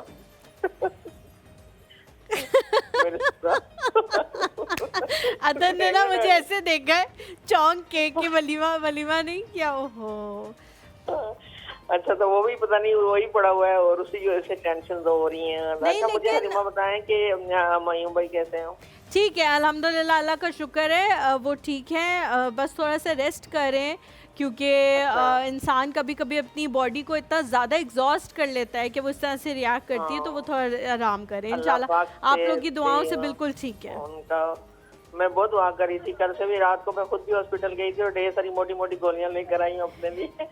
आयशा जी, मेरी बात सुने जी। कोई घर पे एक छोटा मोटा खाना कर लेते वलीमे के नाम पे, अभी तक नहीं हुआ आपका वलीमा? वो उन्होंने नहीं किया तो हमने इंसिस्ट नहीं किया। हम जरा बोल हो गए, मतलब बोलने वाले नहीं है हमारे, ऐसी तरबियत शरीफ लोग। ये नहीं, ये मुझे लगता है लड़की वालों का इज्तिमाई मसला है। जब वो लड़की वाले होते हैं तो वो बिल्कुल खामोश रहते हैं। वैसे मेरी अम्मी तो कहती हैं कि जब हम लड़की वाले होते हैं तब भी हम ही पिस रहे होते हैं, जब हम लड़के वाले होते हैं तब भी हम ही पिस रहे होते हैं। ये तो हलीमा लोग ऐसे भी होते हैं, सुन्नत है ना, ये करना बहुत जरूरी होता है। जी जरूर। लेकिन नहीं उन्होंने किया, आज तक वो माने ही नहीं, तो हमने भी चुप हो गए। अच्छा, एक बात मैंने और करनी थी, ये जो सोफा का कलर है ना मैरून था यार, इतना प्यारा लग रहा था मुझे इसकी लुक, क्योंकि पीछे तो ब्लू है और सोफा मैरून था और आपकी चेयर भी मैचिंग, इतना प्यारा। और वो जो आप लोगों ने गुलदान रखा होता था उसमें ना भी पिंक कलर के फूल थे, उनको मैं इतना मिस कर रही हूँ। आप लोगों ने कितना नोटिस करते हैं, मुझे तो खुद अब आपने कहा है तो याद आ रहा है कि ये इस गुलदान के अंदर पिंक कलर के फूल थे, ऑर्चिड थे पड़े हुए। हाँ, और अब नहीं जो है ना गेटअप, जो बैग जो है ना वो ब्लू है, इधर भी ब्लू है ना, तो इसमें मैरून कलर का सोफा और साथ आपकी चेयर्स भी मैचिंग, बहुत अच्छा लगेगा, देखना आप रख। ठीक है करते हैं। और आप वाइट कपड़े नहीं पहनने, आपने इसी तरह गर्मियों में रंगदार कपड़े पहन के आने अच्छे। ठीक है, नहीं पहनूंगी अब। ठीक है, ठीक है। जैनब को भी मेरी तरफ से सलाम। वालेकुम अस्सलाम। Thank you so much Ayesha ji for calling, बहुत ओके, शुक्रिया। अल्लाह हाफिज। तलत आंटी है जी हमारे साथ। अस्सलाम वालेकुम। वालेकुम सलाम, कैसी हैं बेटा आप? बिल्कुल ठीक, अल्हम्दुलिल्लाह। आप कैसी हैं? अल्लाह का शुक्र है। अच्छा, आप हुमायूं के बारे में तो मैं यूं नहीं पूछूंगी कि सुबह मैंने सारी तफसील सुन ली है। अच्छा, ठीक हो गया, बेहतरीन। और बहुत दुआएं उनके लिए, बहुत और शुक्रिया, दुआएं बहुत हमेशा शुक्रिया। रहती हैं। अच्छा बेटा, आज आप लोगों का प्रोग्राम जो है ना, जी आज आपने बहुत जो है ना उसमें दिलों के तार छेड़ दिए हैं आज के प्रोग्राम में। हैं? अब वो गमे दौरा और गमे जाना चल रहा है। बिल्कुल सही कह रही है। आज टॉपिक ही मैं ऐसा लेके आई हूँ कि तमाम तर लोग जो है ना वो अपने दिल के फफोले फोड़ रहे हैं यहाँ हाँ, पे। लेकिन मैं बहुत अल्लाह का शुक्र अदा करती हूँ। अल्लाह का शुक्र है। और ये कि अब तो खैर मेरे मियाँ अल्लाह को प्यारे हो गए, लेकिन बहरहाल एक बात ये है कि हमारी इतनी अंडरस्टैंडिंग वाली रही जिंदगी, माशाल्लाह, और शादी माशाल्लाह। के मामलात भी जो है ना इतने वो रहे। आपको याद है मैंने उस दिन बताया था कि हमारी शादी में सिर्फ एक खाना बना था, जी आपने बताया था, है बिल्कुल ना? बताया था, अच्छा, एक खाना इसी बना था। तरह से हमारा वलीमा भी सादा हुआ था। अच्छा अच्छा, अच्छा, कोई उसमें वो नहीं। ये देखो, बहुत अंडरस्टैंडिंग की जरूरत होती है, और बिल्कुल ये ठीक भी है। अल्लाह ताला का बड़ा करम होता है ये। बिल्कुल ठीक है। अच्छा, इसी तरह से जो, हाँ, जहाँ तक उसकी बात है कि मैंने अपने बहन की शादी में थोड़ा सा मैंने कहा था कि भाई ये इतना नहीं होना चाहिए, और हमें वो तरीका रखना चाहिए जो हम हर वक्त निभा सके। बिल्कुल बिल्कुल। क्योंकि एक ही वक्त में तो हमें जब मेरी बहन की शादी हुई थी तो उसमें 2-2.5 लाख में अच्छा वो खाना हो जाता था। बिल्कुल तो बिल्कुल मैंने ठीक कहा, कह उस रही पर हैं। मैंने कहा भाई ये बात आप लोग माने, आप चले, आप वो समझ रहे हैं कि मैं रिस्ट्रिक्शन कर रही हूँ, तो थोड़ा सा इस जाविये से आप इस चीज को सोचिए। आप क्या आप हमेशा ये कर सकेंगे? ये जब कभी हाँ, वो लोग हाँ, आएंगे हाँ। तो क्या दावत में वो एहतमाम होगा कि हर दावत में आप जो है ना 50,000 रुपए खर्च करेंगे? बिल्कुल नहीं कर सकते, पॉसिबल ही नहीं तो है। ये मेरी चीज को अंडरस्टैंड कर लिया गया था। चले, तो शुक्र है, ये अल्लाह शुक्र का है। शुक्र है कि उस पैमाने पर तो नहीं, लेकिन हाँ बहरहाल वो आइए, गुड़ ना सही गुड़ जैसी बात सही वाली बात हो गई थी। है? लेकिन ये इतनी उस चीज ने जो है ना, फिर बाद में सबने रियलाइज किया कि हाँ भाई देखिए ये बहुत अच्छी बात है ये। अच्छा, अब मैं आती हूँ आपके प्रोग्राम की तरफ। वो आपकी जो ये आएंगे ना मेहमान, जी ये मेहमान तो माशाल्लाह जो है, आप कहेंगे ये आंटी तो सबकी तारीफ करती हैं, कभी कोई बात ही नहीं करती हैं। तो भाई बताओ मैं क्या करूं?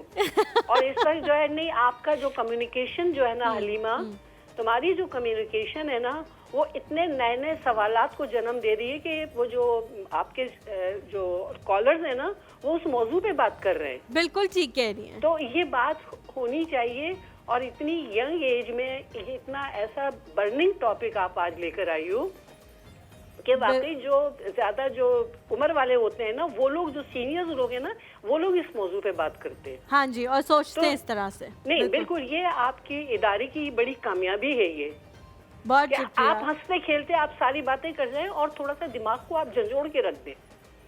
मतलब इसमें आप दोनों हैं, यानी आपकी मेहमान भी और आप भी। बहुत और आपकी शुक्रिया। मेहमान तो इतनी माशाल्लाह जो बात कर रही ना, जैसे वाकई जिसको कहते हैं लाइफ सेविंग जो है ना, जिसको कहते हैं। बिल्कुल नहीं, मैं Good, सीनियर हूँ, अब मेरे तो हस्बैंड भी नहीं है, लेकिन हमारी ये जो यंग जनरेशन है ना, खुदा के लिए सुन रही हो, वो उनकी बहुत मेंटल थेरेपी हो रही होगी। बिल्कुल ठीक कह रही हैं, बिल्कुल ठीक मैं है। और भी अब बहुत माशाल्लाह जो है ना, आप मेरी तरफ से उनको मुबारकबाद दीजिए। बहुत शुक्रिया। और ये बहुत और मेरी तरफ से बहुत सलाम उनको, और वालेकुम दुआएं, अस्सलाम। बहुत और शुक्रिया ज़ैनब को भी तलत। बहुत दुआएं।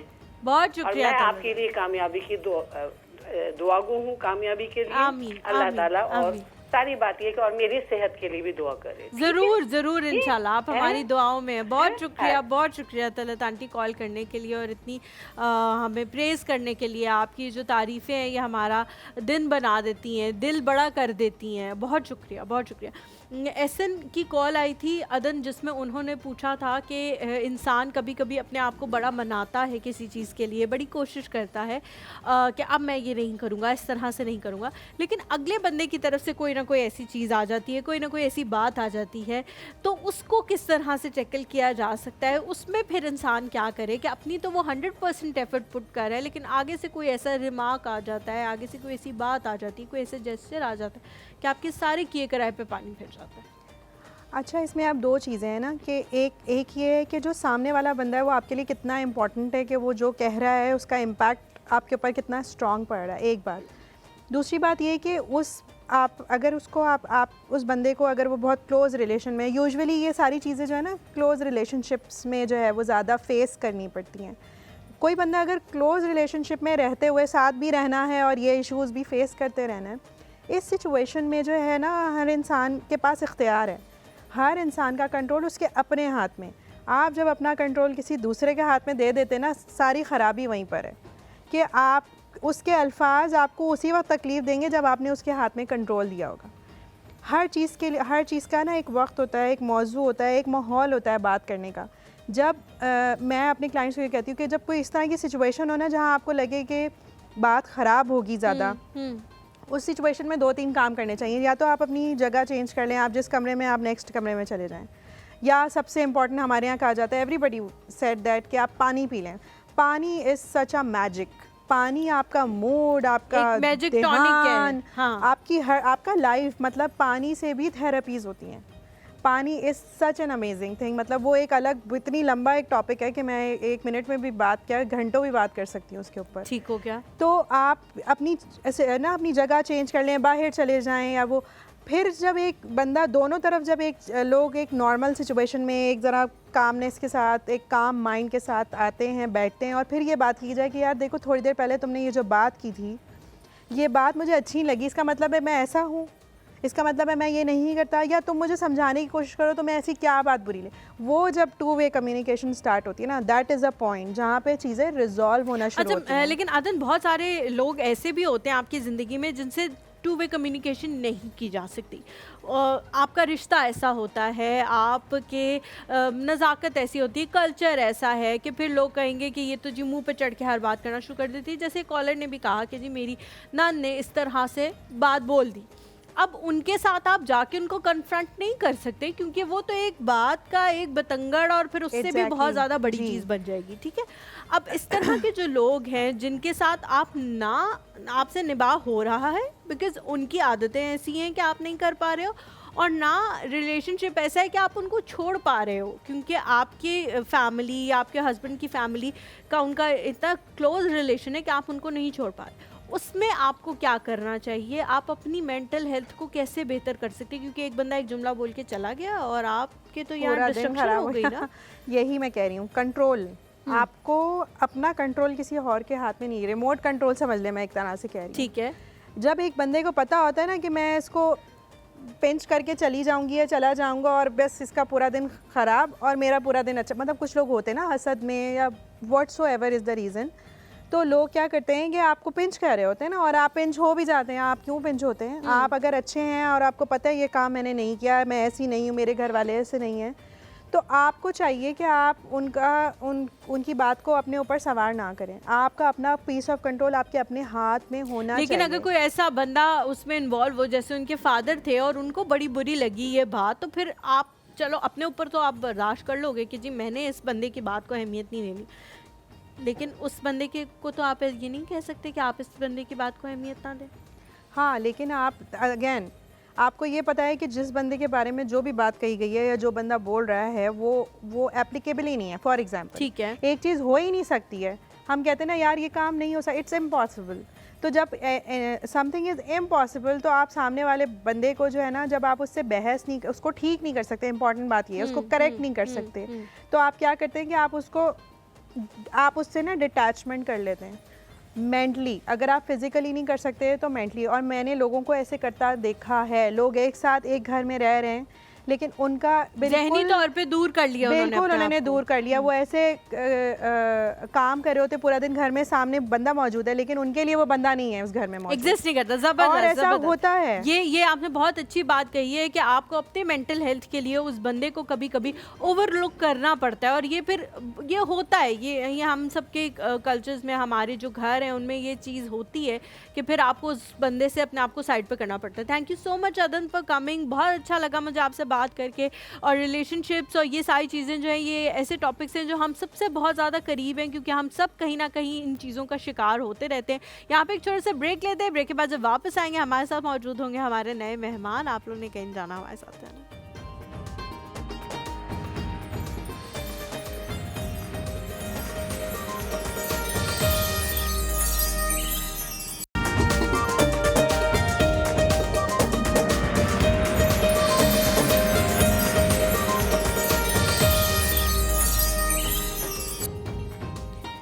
Welcome back to this show. एक बार फिर से आप सबको खुशामदीद कहते हैं। एक और सुबह में हम लोग अभी तक बात कर रहे थे रिलेशनशिप्स के हवाले से, और बहुत सारी चीज़ें जो हैं वो नई नई हमें सीखने को मिलती हैं कि कैसे हम इनको बेहतर बना सकते हैं और अपने अंदर बर्दाश्त पैदा कर सकते हैं। आजकल नई से नई चीज़ें आ रही हैं, नए से नया दौर आ रहा है, जिसकी वजह से हाँ मुझे लगता है, मेरा पर्सनल ऑब्जर्वेशन है कि इंसान बहुत ज़्यादा फ्रस्ट्रेशन और कन्फ्यूजन का शिकार हो गया है, क्योंकि बहुत सारी ऐसी चीज़ें हैं जो जब हम पढ़ रहे थे, तालीम हासिल कर रहे थे, तब इतनी एग्जिस्ट नहीं करती थी, और अगर करती भी थी तो शायद लोग उन्हें सीरियस नहीं लेते थे। ब्लॉगिंग वगैरह की अगर बात की जाए तो जब मैं यूनिवर्सिटी में थी और फर्स्ट सेमेस्टर में ही हमारे कुछ क्लास फेलोज थे जिन्होंने अपना ब्लॉगिंग पेज बना लिया था, तो हम उनको बहुत हंस के देखते थे कि यार ये क्या चीज़ है, मतलब दूसरों के प्रोडक्ट आप खुद ही ख़रीद रहे हो और उसके ऊपर रिव्यू दे रहे हो, इसकी क्या ज़रूरत है। लेकिन आज हम देखते हैं कि वो कितने कामयाब हैं, और शायद हम भी उस वक्त वो कर लेते तो हम भी आज बहुत ज़्यादा आगे होते इस ब्लॉगिंग की फील्ड में। डिजिटल मार्केटिंग जो है अब बहुत ज़्यादा अहमियत की हामिल हो गई है। लोग टीवी पे ऐड देखने को इतनी इम्पोर्टेंस नहीं देते, लेकिन डिजिटल मार्केटिंग पे ऐड देखने को बहुत अहमियत देते हैं, और ख़ास तौर पे इन्फ्लुएंसर्स को बहुत अहमियत देते हैं। वो किसी भी चीज़ के बारे में अगर कहें तो वाकई ही आपको लगता है कि ये ऑथेंटिक है। जैसे मैं एक शख्स को जानती हूँ जो यहाँ पे आ भी चुके हैं, उनका सिर्फ शौक़ है अच्छी खुशबू ख़रीदना, और उन्होंने पिछले दिनों एक ब्रांड के बारे में ये लिखा हुआ था कि उनका जो परफ्यूम है वो जो नया वाला आया है वो इतना अच्छा नहीं है, तो आप अगर उनके आउटलेट पे जाएं तो आप उन्हें कहें कि मुझे पुरानी पैकिंग ही चाहिए, और पुरानी पैकिंग वाला परफ्यूम लें जो उनके पास स्टॉक में पड़ा हुआ है, वो आपको दे देंगे। तो मैं वाकई जब गई तो मैंने उनसे यही कहा कि मुझे पुराना वाला चाहिए। इतना इन्फ्लुएंस होता है। डिजिटल मार्केटिंग है क्या? अगर कोई इसे सीखना चाहता है तो कैसे सीख सकता है, और अब हम कितने लेट हो चुके हैं डिजिटल मार्केटिंग सीखने के लिए? क्या अभी भी सीखी जा सकती है और कोप अप किया जा सकता है उन लोगों के साथ जो आज से 5, 6, 7 साल पहले से डिजिटल मार्केटिंग करें? ये सारी चीज़ें हम पूछेंगे, लेकिन ये पूछेंगे हम एक एक्सपर्ट से जो कि जी CEO है पाकिस्तान की first presidential award B2B digital marketing के हवाले से जानी जाती हैं। ज़ुनैरा उमर हमारे साथ मौजूद हैं। अस्सलाम वालेकुम, कैसी है ज़ुनैरा? अस्सलाम वालेकुम, आई एम गुड हलीमा, आप कैसी हैं? बिल्कुल ठीक, you are looking very pretty माशाल्लाह। Thank you, right back at you, thank you for having me. Thank you so much for coming, please आए। ज़ुनैरा सुबह सुबह उठ जाती हैं या हमने उठाया आपको सुबह सुबह? नहीं जी, आई थिंक बिजनेस ओनर 24/7 काम करते हैं, काम ही कर रहे होते हैं। ट्रू, बिल्कुल ट्रू। सुबह सुबह। अच्छा ज़ुनैरा, पहले एक आइस ब्रेकिंग सवाल जो आज का हमारा टॉपिक भी है। बहुत सारी ख़वातीन ख़ास तौर पे जब शादियां होती हैं तो वो कुछ चेंज लाना चाहती हैं, कुछ चीज़ें वो समझती हैं कि सही नहीं है लेकिन हम नहीं ला सकते, या कुछ मसले होते हैं कल्चरल या इस तरह के बैरियर्स होते हैं। अब अगर आपसे पूछा जाए कि शादी के प्रोसीजर में आपको ये एक चेंज लेके आना चाहें जो नहीं होनी चाहिए चीज़, वो क्या होगी, तो आप क्या करेंगी? लाइक एक्चुअल शादी से के प्रोसेस में कि शादी के बाद की आप? no, शादी के प्रोसेस में। लाइक मैंने अपनी शादी पे, मैं एग्जांपल देके शायद आपको ज़्यादा बेहतर, मुझे ये था कि बहुत सारे लोग नहीं आने चाहिए, सिर्फ वही लोग आने चाहिए जिनको मैं जानती हूँ, जो मेरी खुशी में खुश हों, जो मुझे जानते हैं। वो चाचा मामू ताया के भी आगे बच्चे नहीं आने चाहिए जिनसे हमारी कभी मुलाकात नहीं होती है। तो वो एक चीज़ मैंने इम्प्लीमेंट कराई अपनी शादी में। तो आप ऐसी क्या चीज़ कहेंगी? एब्सोल्युटली। सो फनी इंसिडेंट ये है कि my husband and I we got married in 2005 November में। ठीक है, अगर आप लोगों को याद हो तो अक्टूबर में ज़लज़ला आया था, बहुत बड़ा। Yes. तो वी उसके एक महीने बाद you got married. So we as a couple decided कि बड़ा इनअप्रोप्रिएट लगता है कि इतनी सफरिंग हुई है, और हम एक उसके ऊपर ऑन टॉप ऑफ दैट हम एक बड़े शानदार किस्म की शादी करें। So we had a very small wedding, और for all of the brides to be out there, you don't miss anything. कोई ऐसी बात नहीं है कि अगर मैंने आउट ऑफ द वर्ल्ड चीज़ नहीं है, जोड़ा नहीं बनाया या 1000 लोग नहीं जमा किए या मेरी पहले ढोलकी नहीं हुई, मेहंदी नहीं हुई, इट्स ओके। आई थिंक शादी का दूल्हा दुल्हन को तो पता भी नहीं चलता, क्योंकि वो ज़ाहिर है इस माइंड फ्रेम में होते हैं कि 2 घंटे के अंदर आपने जोड़ा पहना लाखों का, उसके बाद आप you most probably won't fit in it after some time. तो वो जो चीज़ है मेनी टाइम्स तो आई थिंक वो जो चीज़ है कि एक तो ये माइंडसेट, दूसरा मेरे जी 2 आई हैव 2 बॉयज़, तो मैं ये कहती हूँ कि लड़कों की माँ specially they need to bring about the change. आपको ये एहसास होना चाहिए कि आप यही पैसे जो हैं वो आप अपने बच्चों को बैंक अकाउंट में डाल दें, उनकी लाइफ सेविंग्स हो जाएंगी, कोई कंस्ट्रक्टिव यूटिलाइजेशन होगी लोगों को दिखाने के लिए। And I will tell you for a fact कि आप जितना भी कर लें, लोग कोई क्रिटिसिज्म भी करेंगे कि खाना अच्छा नहीं था, ठंडा नहीं था, फूल अच्छे नहीं थे। सो आप यू डोंट नीड जबरदस्त जबरदस्त, बहुत जबरदस्त आपने बताया। लेकिन जिस तरह आपने कहा कि as a couple we decided, तो बहुत सारी खवातीन इतनी प्रिविलेज नहीं होती कि उनका स्पाउस जो है वो उनके साथ ये मिलके फैसला ले। तो आप माशाल्लाह बहुत खुशकिस्मत है, अल्हम्दुलिल्लाह। अच्छा, हम डिजिटल मार्केटिंग की तरफ आते हैं। जिस तरह जुनैरा मैंने कहा कि जिन लोगों का हम मजाक उड़ाते थे, आज हम उनको लिटरली हसरत भरी निगाहों से देखते हैं कि वो कहाँ से कहाँ पहुँच गए। माशाल्लाह माशाल्लाह। हसरत मैंने इसलिए कहा है कि ये एक अच्छा लफ्ज़ है। मैं हसद या इस तरह की कोई चीज़ नहीं कहूँगी, करना भी नहीं चाहिए किसी के साथ। उन्होंने मेहनत की और वो आज यहाँ पे हैं। बिल्कुल। क्या आज अगर कोई डिजिटल मार्केटिंग में आता है तो वो उस मकाम तक पहुँच सकता है जो आज उन लोगों के पास है जिन्होंने आज से 10 साल पहले ये शुरू किया था? Is it possible? देखिए, डिजिटल मार्केटिंग में आप जिस पार्ट की बात करते हैं, इन्फ्लुएंसर मार्केटिंग। जी, तो जी, इन्फ्लुएंसर मार्केटिंग की अगर बात नहीं, करें, मैंने वो मिसाल दी थी, हम ओवरऑल ही बात करें। ओवरऑल डिजिटल मार्केटिंग देखिए, it's an ever evolving field. अभी आपको पता है एआई आ गया है, ठीक है। सो ये चीज़ नहीं है कि डिजिटल मार्केटिंग बस अब स्टैटिक हो गई है। सो जो लोग इस फील्ड में हैं उनको भी हर 6 महीने बाद कोई नई चीज़ सीखनी पड़ती है। तो I for sure think there is plenty of room. और ये बात है कि एक चीज़ जो अच्छी हुई है कि ऑल्टरनेट करियर पाथ्स खुल गए हैं बच्चों के लिए, कि बजाय कि आपने सिर्फ डॉक्टर बनना है, इंजीनियर बनना है। ऑनेस्टली हर बच्चे का माइंडसेट भी नहीं होता है। आप बच्चे को कोई क्रिएटिव बच्चा है, सो उसके लिए आई थिंक डिजिटल मार्केटिंग या इस तरह के उससे related creative field, influencer marketing, I think that's a great opportunity. तो I would definitely encourage everyone that it's never too late, or they are so it's constantly evolving and there's plenty of room. अभी इस field में इतनी saturation actually नहीं हुई है जितनी शायद डॉक्टरों की या इंजीनियर्स की पाकिस्तान में हो चुकी है। बिल्कुल, पूरी दुनिया में इस फील्ड के अंदर बहुत ज़्यादा स्कोप है। और कुछ पेजेस हैं जो मैंने ज्वाइन किए हुए, जिस पे अगर मैं आपसे कहूँ कि 50 जो एड्स आते हैं जॉब्स के, वो digital media, digital marketing, digital sales से रिलेटेड होते हैं। और कोई एक ऐड, मैंने अभी तक एक पेज ज्वाइन किया हुआ है जिसपे मैंने सिर्फ एक ऐड देखा है, एक इलेक्ट्रॉनिक इंजीनियर का, सिर्फ एक ऐड, और उसके अलावा सारी ये इसी तरह की चीज़ें होती है। तो उसमें काफ़ी रूम मौजूद है। अच्छा, बहुत सारी चीज़ें जिसके बारे में मुझे भी नहीं पता, मैं भी आज आपसे सीखूंगी और कोशिश करूंगी। ये B2B वर्सेस B2C क्या है? पहले आपने दोनों का बताना है कि ये हैं क्या, और फिर इनके ये इतना मुकाबला क्यों है आपस में? So B2B is business to business और B2C is business to consumer। अब दोनों बेसिकली जब आप मार्केट कर रहे होते हो तो आपने देखना होता है कि आपके अगले एंड पे एक बिजनेस है या एक डायरेक्ट कंज्यूमर है। I will give you an example. जैसे अगर आपने जूते बेचने हैं तो वो एक सिंगल बंदे ने खरीदने हैं, right? So that's a B2C business. एक कंज्यूमर ने खरीदने हैं, यानी मैंने खरीदने और आपने वो बेचने, ठीक हो गया। दिस इज रिलेटिवली इजी, ठीक है। आपने ना अपनी अम्मी से पूछना है ना भाई से पूछना है, आपने क्लिक किया, ऐड टू कार्ट किया और आपका अगले दिन कार्ड जो है वो आपके घर के बाहर मौजूद आ गया और आपको डांट पिट्ठी हुई कि फिर पार्सल आ गया। वो बात की बात है, ऐड टू कार्ट तो कर दिया ना, दिल की मुराद तो पूरी कर ली, अब लेना तो पड़ेगा। तो ये एक बिजनेस मॉडल है। दूसरा जो मार्केटिंग या सेलिंग का तरीका है वो तो आपने अगर किसी बिजनेस को बेचना है, so for example if you are selling your services, आप कोई अपनी वेबसाइट बना रहे हो, आप वेबसाइट डेवलपमेंट किसी बिजनेस को बेचना चाह रहे हो, उसमें क्या डिफ़िकल्ट पार्ट है कि एक पूरा डिसीजन मेकिंग यूनिट है।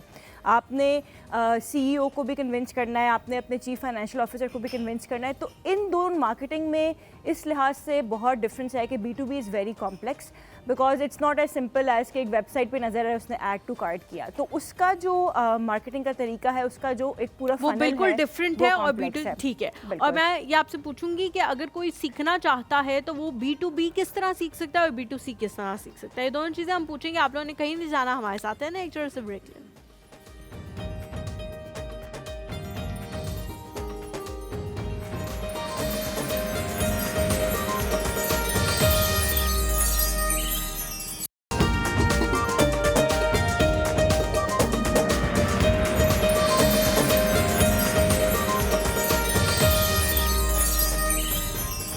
जी, welcome back to the show. Zunaira हमारे साथ मौजूद है। आप लोग भी कॉल करके डिजिटल मार्केटिंग के हवाले से कुछ पूछना चाहते हैं तो पूछ सकते हैं।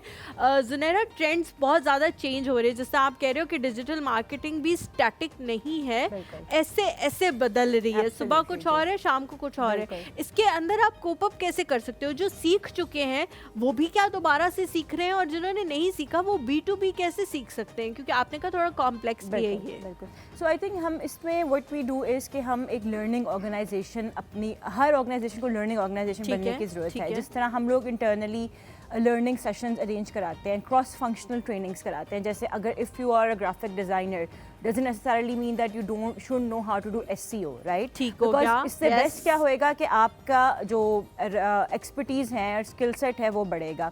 सो व्हाट वी डू इज़ कि हम इंटरनली एक तो क्रॉस फंक्शनल ट्रेनिंग सेशंस जो टीम एक दूसरे को देती है वो अरेंज करते हैं, प्लस हम एक्सटर्नल लर्निंग सेशंस देते हैं. जैसे वेब 3.0 अभी आया था, क्रिप्टो करेंसी, ब्लॉकचेन कैसे काम करती है, तो we hired an external trainer जिन्होंने आके हमें डिटेल दी. बिकॉज एज मार्केटियर्स आपको ना सिर्फ वो चीज़ें इनकॉर्पोरेट करनी है बल्कि आपने लोगों के लिए वो मार्केट भी करनी है. सम कंपनीज, ब्लॉकचेन कंपनी, हमें जब तक ये नहीं पता होएगा कि ब्लॉकचेन क्या है तो हम उसको मार्केट नहीं कर सकते. तो B2B में जो सबसे बड़ा चैलेंज है वो है डोमेन नॉलेज. आपको हर क्लाइंट का काम उस क्लाइंट जितना ही समझना पड़ता है, फिर आप उसको आगे सेल कर सकते हो. सो ये एक चीज़ है जो कि वी इंश्योर कि हम हर वक्त लर्निंग हमारी स्टॉप ना हो. अच्छा, डिजिटल मार्केटिंग जो है वो हमारे यूनिवर्सिटीज़ में एक एज अ डिग्री नहीं है. ये बहुत सारी डिग्रीज़ की सब सब्जेक्ट्स में ये आता है, कहीं ना कहीं फिट होता है. आपको क्या लगता है कि this time is a need कि इसको भी एक डिग्री की तरह आ जाना चाहिए ताकि फुल फोकस हमारा इन्हीं चीज़ों पे हो, और इसके आगे जो सब इतनी ज़्यादा ब्रांचेस हैं उसको हम पढ़ाएं यूनिवर्सिटी में, ताकि जब बच्चा अपना 4 साल का एक्सपीरियंस लेके निकले तो उसको इतना आता हो कि एक ऑर्गेनाइजेशन उसको जॉब दे. ये ना कहे कि अब आप आओ, अब आप इंटर्नशिप पे आओ, फिर हम आपको सिखाएंगे, क्योंकि बच्चा आपको तो कुछ आता ही नहीं है ना, और फिर आपको जॉब मिलेगी. तो क्या यूनिवर्सिटीज़ में इसकी स्पेसिफिक डिग्री होनी चाहिए? बिल्कुल, आपने मेरा बड़ा एक क्या पेट पीव पॉइंट जो है वो बयान कर दिया है. सो आई थिंक इंडस्ट्री और एकेडेमिया लिंकेजेस मिसिंग हैं हमारे मुल्क में. ठीक है, मेरी जितनी भी लर्निंग थी, मैं I work for a north American firm before founding my own company. तो मेरी ऑन द जॉब लर्निंग थी मार्केटिंग की. I basically I am a software engineer who learned marketing on the job. Okay, that's very nice. But for I feel जब मैंने फिर अभी recently EMBA किया NUST से 14 years after my initial degree, तो there was no degree in digital marketing per se. जैसे आपने कहा कि एक कोर्स था. तो आई थिंक कि इंडस्ट्री और एकेडेमिया को साथ बैठ के डिसाइड करना चाहिए कि भाई ये नई स्किल सेट्स हैं जो कि आपको चाहिए और जो 5 साल बाद मार्केट की बर्निंग नीड बन जाएगी, और फिर आप वो मेजर्स इंट्रोड्यूस कराओ, बजाय कि वही घिसे पिटे पुराने मेजर्स जिनकी आपको एम्प्लॉयबिलिटी इंडस्ट्री में कोई ज़रूरत नहीं है. सोशल स्टडीज़, पाकिस्तान स्टडीज़ भी पढ़ा रहे होंगे इंजीनियर्स को फर्स्ट सेमेस्टर में. क्या ज़रूरत है उसकी? इंजीनियर ने क्या करना है उसका आगे जाके, कोई मतलब नहीं है, लेकिन फिर भी पढ़ा रहे. रिफत है जी हमारे साथ कॉल पे. अस्सलाम वालेकुम.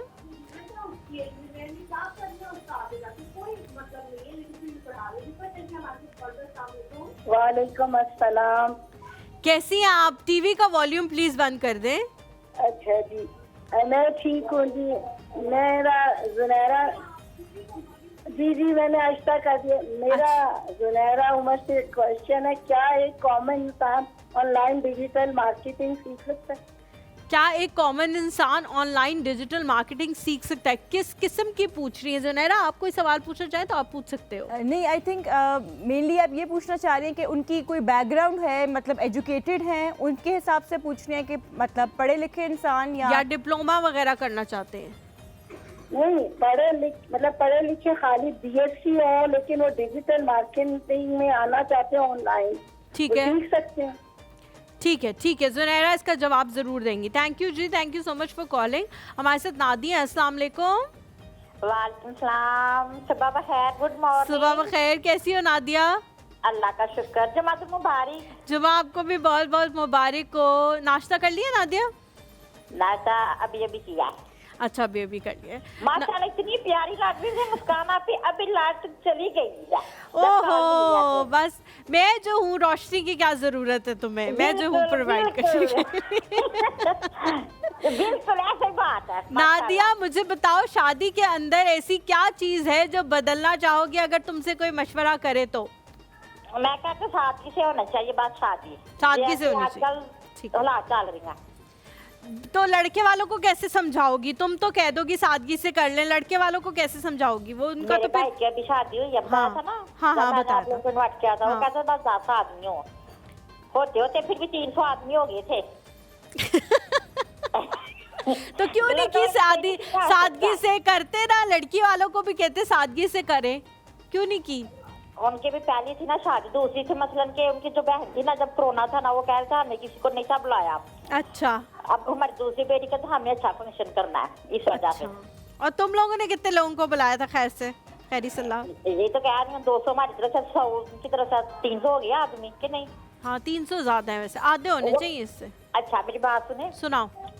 जुम्मे के सदके अल्लाह ताला वली भाई को, मेरे प्यारे भाईजान को अल्लाह ठीक कर दे, मेरी उम्र भी लग जाए उनको, अल्लाह ना करे। मैंने अपने अबू को पैसे दिए हैं, उनकी तो फीस मेरे पास ना वली भाई की, हाँ। उनके ऊपर से बाहर की, मैंने कहा ये ना मस्जिद में देनी है 5 का नोट।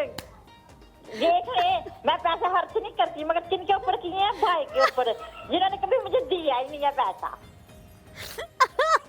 नादिया ये क्लिप कट करके मैं उसको भेजूंगी कि लोग तुम्हारी इतनी अहमियत है कि लोग तुम्हारे ऊपर से, तुम्हारी तस्वीर के ऊपर से पैसे वार वार के दे रहे हैं। किसी का नहीं मुझे पता, मैं अपनी बात कर रही हूँ। हाँ ठीक है, नादिया नादिया तुम्हारी तस्वीर के ऊपर से पैसे वार के दे रही है। अच्छा वो ना मुस्काना भी कल माशाल्लाह गुलाब का फूल लग रही, मैंने तस्वीर बना ली।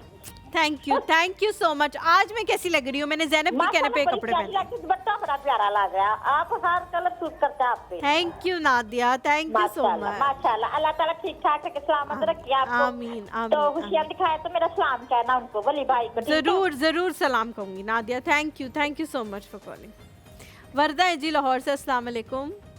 वालेकुम अस्सलाम, कैसी हैं हलीमा? बिल्कुल ठीक अल्हम्दुलिल्लाह, आप कैसी हैं वर्दा? अल्हम्दुलिल्लाह। पहचाना तकरीबन 2 हफ्ते पहले आई गेस कॉल। जी बिल्कुल पहचान लिया वर्दा, आपने 2 बल्कि 2 हफ्ते हुए, शायद 15 दिन हुए होंगे। जी। अच्छा टीवी कुछ दिनों पहले खराब था, टीवी ऑन हुआ है तो हुमायूं गायब। बिल्कुल मैंने कहा है ये क्या हो गया भाई? तो नहीं ठीक है, असल में जी अल्हम्दुलिल्लाह ठीक है। असल में टीवी आपका होता तो आप देखती कि यही बैठे बैठे वो थोड़े लुढ़क से गए थे। शुक्र है अल्लाह का, हमने उससे पहले उनको मिल्क शेक का एक ग्लास पिलाया था, इस वजह से मुकम्मल नहीं लुढ़के, वरना इतना बड़ा लड़का नीचे ढह जाए तो मैं क्या करूंगी फिर शो के दौरान, मैं तो आसान खता हो जाते। लेकिन अल्लाह का शुक्र है आप बेहतर है, वो थोड़ा आराम करें। इंशाल्लाह उम्मीद है मंडे को इंशाल्लाह हमें ज्वाइन कर लेंगे। इंशाल्लाह। वो दोनों का कपल जो है ना वो बड़ा मजे का लगता है। आप उनको कवर करती हैं, वो आपको करते हैं, बड़ा एक शुगर लगा रहा है। लेकिन आपने भी बिल्कुल बड़ा अच्छा इसको कैरी किया। थैंक यू जी, थैंक यू सो मच। अच्छा मैं ना एक क्वेश्चन पूछना चाह रही थी, मुझे नहीं पता आपकी जो गेस्ट हैं वो एग्जैक्टली उन्हीं से ये क्वेश्चन करना बनता है। यानी मेरे हस्बैंड ने ना अपना जो बिजनेस है वो थोड़ा सा उन्होंने शिफ्ट किया है फैक्ट्री साइड पे। तो अब वो उसको ना जो एक्सपैंड करना चाह रहे हैं इंपोर्ट एक्सपोर्ट की तरफ। ठीक है। जैसे कॉपर का हो गया, स्क्रैप हो गया, इस तरह से। सो मैं लिटरेचर पर्सन हूँ, तो मुझे नहीं आइडिया आ रहा कि किस प्लेटफॉर्म पे जाके जो है मैं उनकी आईडीज वगैरह बना के या किस तरह से उसका वो करूँ। अभी तक वो लोकल करते रहे हैं। आपने वर्दा इसी तरह कॉल पे ही रहना है। जुनैरा जो है वो आपसे बेहतर पूछ सकती हैं इसके हवाले से, वो जो सवाल पूछेंगी आप जवाब देंगी तो इंशाल्लाह आपका मसला हल हो जाएगा। Zunaira, do you want to ask something? जी बस मुझे बताइएगा कि अभी जो है वो आप लोग लोकली किस तरह सेल कर रहे हैं, लाइक डिस्ट्रीब्यूटर्स को दे रहे हैं या व्हाट आर यू डूइंग अभी करंटली?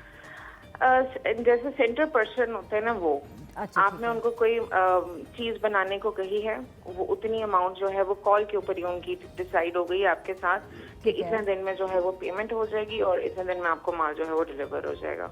और वो मेरे हस्बैंड जो है वो उसको एक मतलब इकट्ठा करके तो उसका जो है वो फैक्ट्री में माल तैयार होता है। ठीक है। और फिर ठीक है, सो आपको ऑर्डर्स डिस्ट्रीब्यूटर्स देते हैं, आप लोग बनवा कर फिर उनको वापस भेजते हैं, राइट? ऑलमोस्ट ऐसे ही कह लें आप। ठीक हो गया, ठीक है, चलें सही। ठीक है, थैंक यू जी, thank you so much Warda for calling. बहुत अच्छा आपने सवाल पूछा है।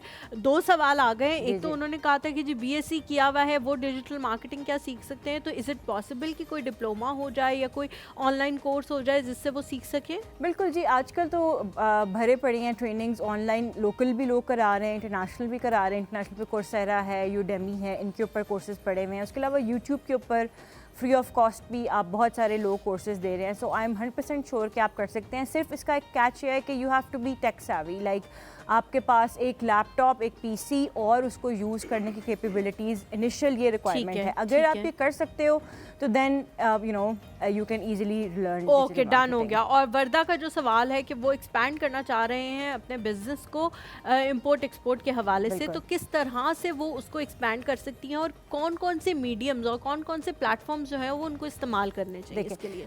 बिल्कुल, देखिए सबसे पहले तो उनको सजेस्ट करूंगी कि आप एक ऑर्गेनाइजेशन है TDAP के नाम से, I don't know what it exactly stands for, so I will not even go there, कोई मसला नहीं, आपने ऑर्गेनाइजेशन का बता दिया। TDAP है, सो इसमें हाँ TDAP ये बेसिकली आपको हेल्प करती है ट्रेड करने में बाहर, तो you need to be registered with that because import export is not as easy, specially if you doing it bulk, ठीक है। अगर मैं कपड़े बेच रही हूँ तो आप आराम से डिलीवरी करा सकते हो, बट इट्स इम्पोर्ट एक्सपोर्ट उसकी लीगल रिक्वायरमेंट्स होती हैं, वो भी कॉपर उसका तो वेट और वो सारी चीज़ें मैनेज करना पड़ता है, लीगल रिक्वायरमेंट्स है, उसके लिए आपको पूरी सप्लाई चेन सेटअप करनी है। So I would really recommend कि आप इसको इस ऑर्गेनाइजेशन से रजिस्टर करें and then they will guide you through the entire process.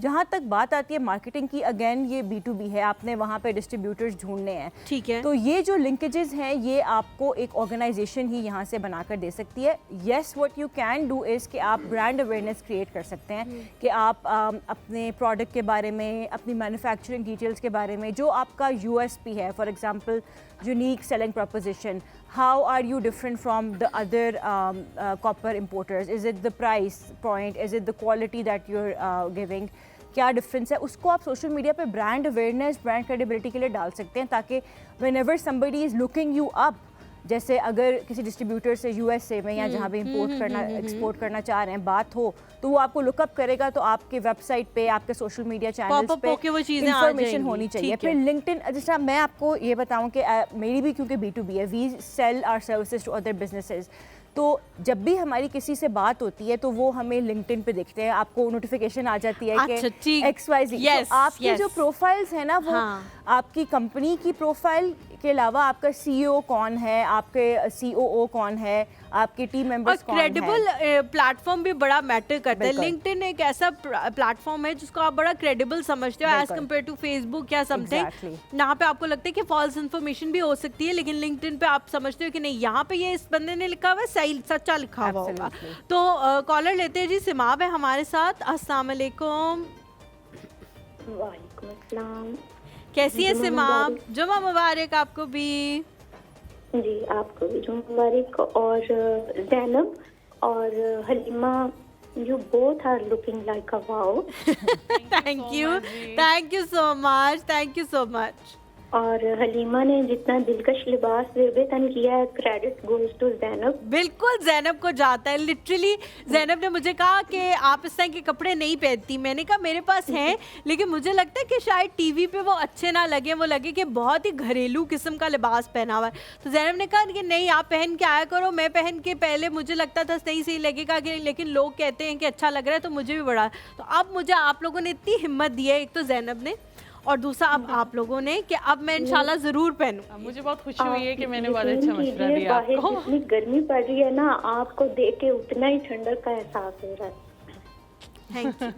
Thank you so much, बहुत शुक्रिया, थैंक यू सो मच सिमाब। और हमायों को एक तरफ से खैरियत पूछिए। जरूर पूछूंगी। सिमाब, मेरे सवाल का तो जवाब दें कि शादी में ऐसी कौन सी चीज़ है जो अगर आपसे आज पूछी जाए तो आप तब्दील कर देंगी कि ये नहीं होना चाहिए शादी के प्रोसीजर के दौरान?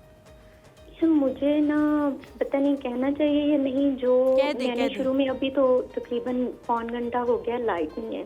अच्छा। तो जो मैं आपकी शुरू में भी गुफ्तगू नहीं सुन सकी, लेकिन जो बातें मैं जितनी सुन चुकी हूँ ना कॉलर्स के हवाले से, तो जो भी मसाइल है ना जो पिछले कुछ अर्सा से डिस्कस हो रहे हैं, जो प्रोग्राम का खासा नहीं थे, जो खवातीन जो मसाइल डिस्कस करती हैं ना, तो वो सारा इस वजह से है कि वो अपनी जो शादीशुदा जिंदगी है ना, वो उन लोगों में गुजारती हैं जिनसे उनका ब्लड रिलेशन नहीं होता। बिल्कुल।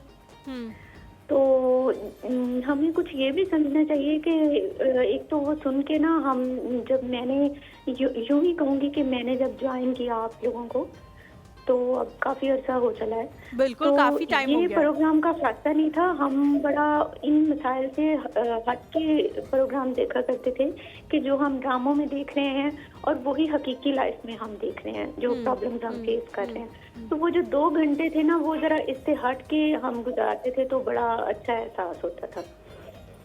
तो जो भाभियाँ हैं या सास हैं या नंदे हैं, वो उनसे हमारा ब्लड रिलेशन नहीं है। और वो डिफरेंट तरबियत से, ब्रॉट अप उनका मुख्तलिफ है। बिल्कुल।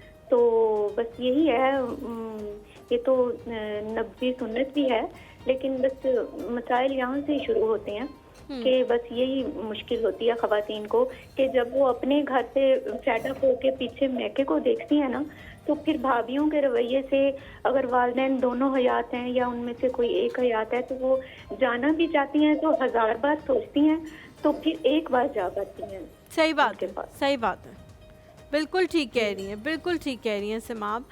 बहुत ये कॉम्प्लेक्स जो हैं ये चीज़ें हो जाती हैं, और हमारा यहाँ पे इस बारे में बात करने का मकसद भी ये होता है कि शायद हम वो चीज़ें बदल नहीं सकते, लेकिन उनका इजहार कर सकते हैं कि हमें ये बुरी लगती है, ये चीज़ बुरी लगती है, शायद बदल जाए तो बेहतर हो जाएंगी बहुत सारी चीज़ें। थैंक यू जी, thank you so much for calling, बहुत अच्छा लगा आपसे बात करके। हम लोग ज़ैनब की तरफ चलते हैं। ज़ुनैरा, आप भी मेरे साथ आ जाएं। आपको कुछ बनाने का, पकाने का शौक है? कुछ पकाती हैं? इतना बना लेती हूँ कि लोग खा के जिंदा रह जाएं, सो आई थिंक हस्बे ज़रूरत। Very nice answer, very nice answer. इतना बना लेती हूँ कि लोग खा के मरेंगे नहीं, जिंदा रह जाएंगे। लेकिन ज़ैनब जो है वो यहाँ पे बहुत ज़बरदस्त किस्म की चीज़ें बनाती हैं। आज ज़ैनब ने बनाया है रबड़ी फालूदा, मैंगो फालूदा, ठीक है। और ज़ैनब खूबसूरत तरीन लग रहा है ये, बहुत ही ज़्यादा दिलकश इसकी रंगत, और जो सारी आपने इसके अंदर गार्निशिंग वगैरह की है वो बहुत खूबसूरत है। ज़ुनैरा, आप भी ज़रूर ट्राई करें इसको। अच्छा ज़ैनब, अब इसकी आपने बतानी है तरकीब, और सवैयाँ आपने मेरे गैर मौजूदगी में बनाई हैं, तो अब आप वो उसके बारे में ब्रीफ बताएं। मैं वो भी कर देती हूँ, और साथ में मैं ले भी आती हूँ किसकी वजह से मैंने आपको क्यों नहीं बुलाया, वो भी बता देती हूँ। मैं इसकी ना प्रोसीजर बता देती हूँ, फिर रेसिपी बाद में शेयर करती हूँ।